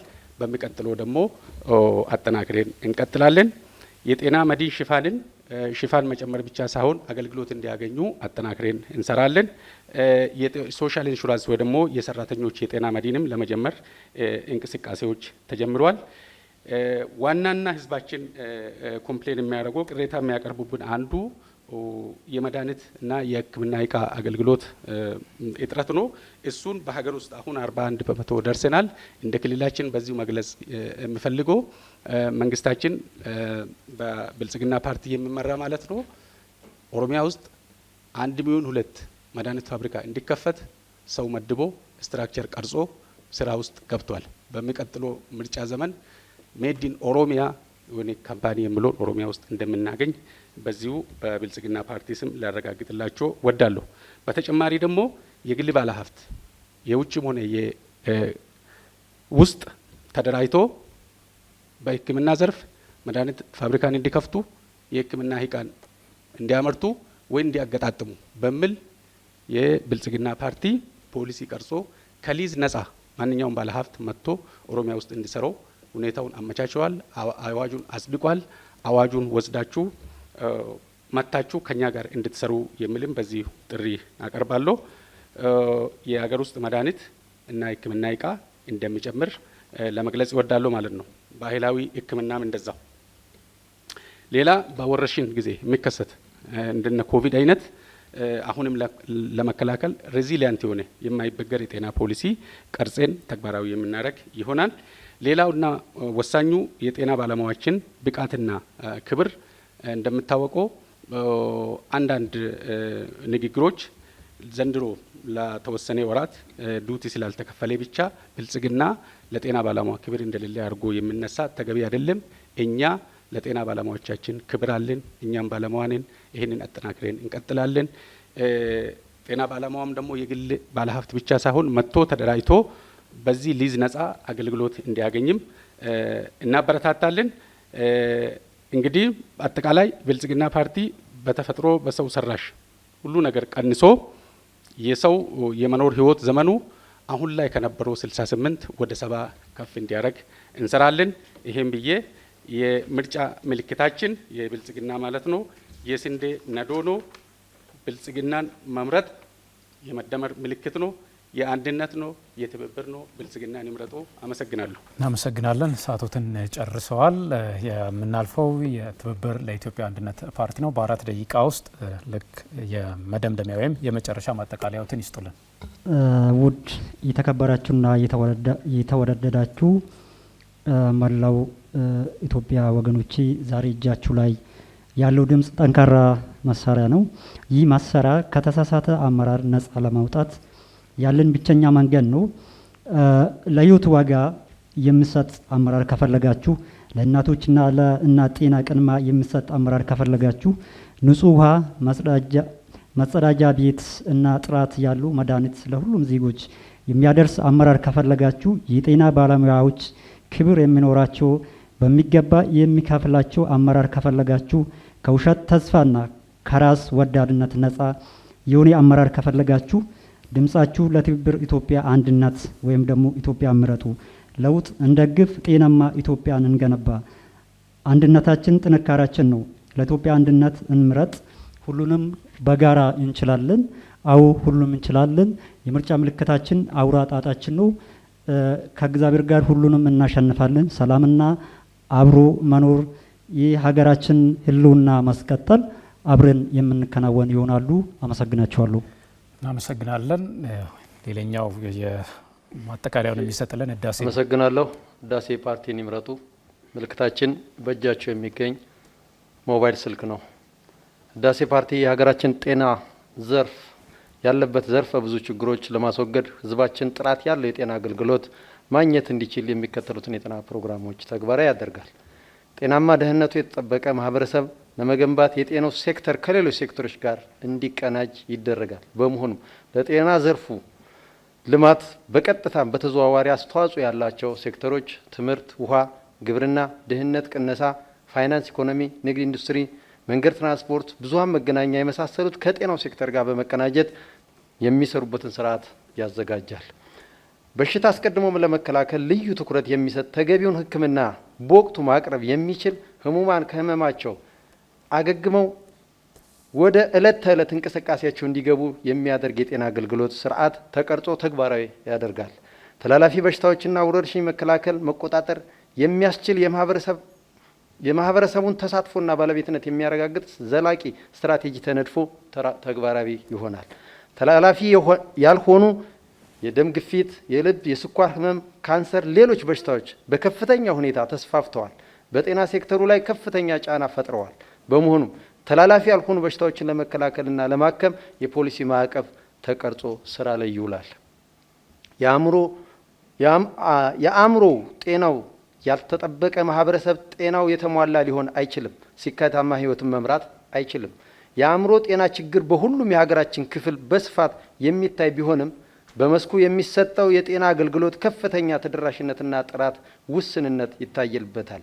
የአእምሮ ጤና አገልግሎት ከሌሎች የጤና አገልግሎት በተቀናጀ ሁኔታ ለሁሉም ማህበረሰብ በተደራጀ መንገድ እንዲሆን ይደረጋል። የህፃናት የአፍላ ወጣቶችና እናቶች ጤንነትና ደህንነት በተሟላ መልኩ የሚያስጠብቅ ስትራቴጂ ይዘጋጃል። በሀገራችን በተለይ በወጣቱ ላይ ከፍተኛ የጤና ችግር እያመጣ ያለው የተለያዩ የአደንዛዦች እጾችና የአልኮል መጠጦችን ከመሰረቱ በማጥፋት ወጣቱ ለሀገሩ ተስፋ እና ሀገር ተረካቢ እንዲሆን ስራ ይሰራል። የጤናው ባለሙያዎች የኑሮ ሁኔታ አለመመቻቸት ለህብረተሰቡ የሚሰጠው አገልግሎት ላይ አሉታዊ ተጽዕኖ ይኖረዋል። በመሆኑም የጤና ባለሙያውን ለመደገፍና የተለያዩ ማበረታቻ ፓኬጆች ተቀርጸው ወደ ስራ ይገባል።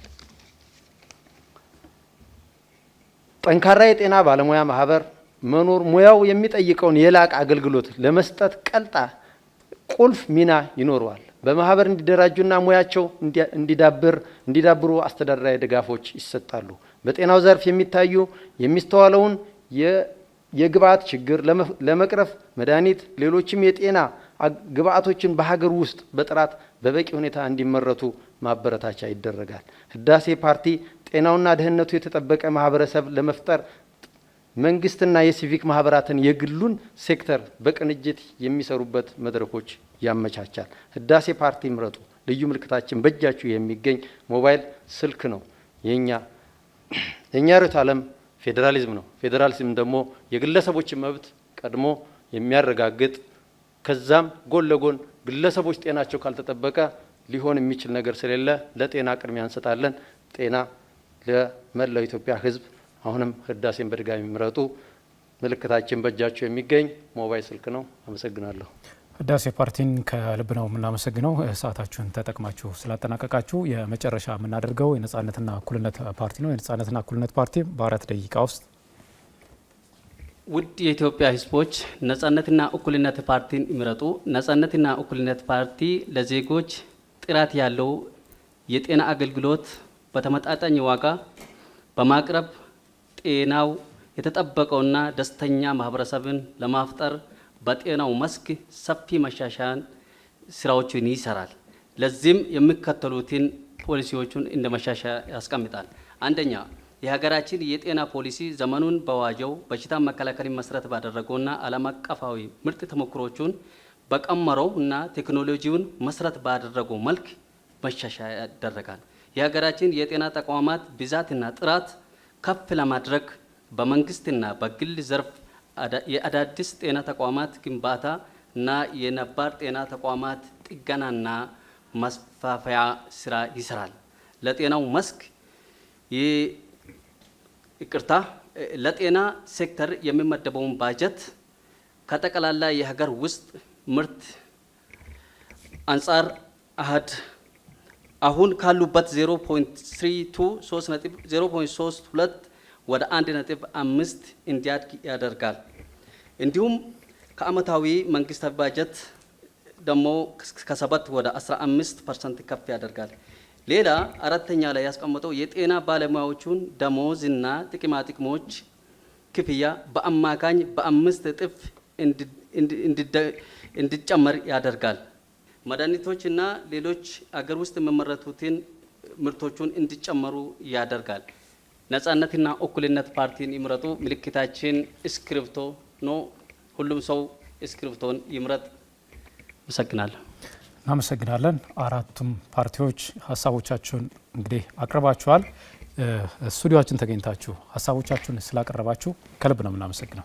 የተከበራችሁ ተመልካቾቻችን አራቱም ፓርቲዎች ብልጽግና ፓርቲ፣ ነጻነትና እኩልነት፣ ህዳሴ እንዲሁም ትብብር ለኢትዮጵያ አንድነት ፓርቲ ከጤና ጋር ተያይዞ የሚከተሉትን ፖሊሲ መንግስት ሆነው ቢመረጡ እናደርገዋለን ያሉትን ጉዳይ አስቀድመው ባነሱት ሀሳብ መልኩ አቅርበዋል። ይበጀናል፣ እቺን ሀገር ያሻግራል የምትሉትን በእጃችሁ ባለው የምርጫ ካርድ የምትወስኑበት ግንቦት 24 ከፊታችሁ አለ። ኢትዮጵያ እንደ ሀገር ጸንታ እንድትቀጥል የእያንዳንዱ ድምፅ ያስፈልጋል። ስለዚህ ግንቦት 24 ሁላችሁም በነቂስ ወጥታችሁ የምትመርጡበት እለት እንደሚሆን ተስፋ እናደርጋለን። ፓርቲዎቹም ሀሳባቸውን ሸጠዋል። የሚገዛውን ሀሳብ በገበያ ላይ አስቀምጠዋል። ኦቤንም በተመሳሳይ በሌሎች ጉዳዮች ላይ ተመሳሳይ ሀሳቦችን እያነሳ እንዲሁም ደግሞ ሌሎች ፓርቲዎችንም እየጋበዘ ክርክሩን የሚቀጥል ነው የሚሆነው ማለት ነው። የዛሬውን እዚህ ጋር በቃን። መልካም ሳምንት ተመኘን።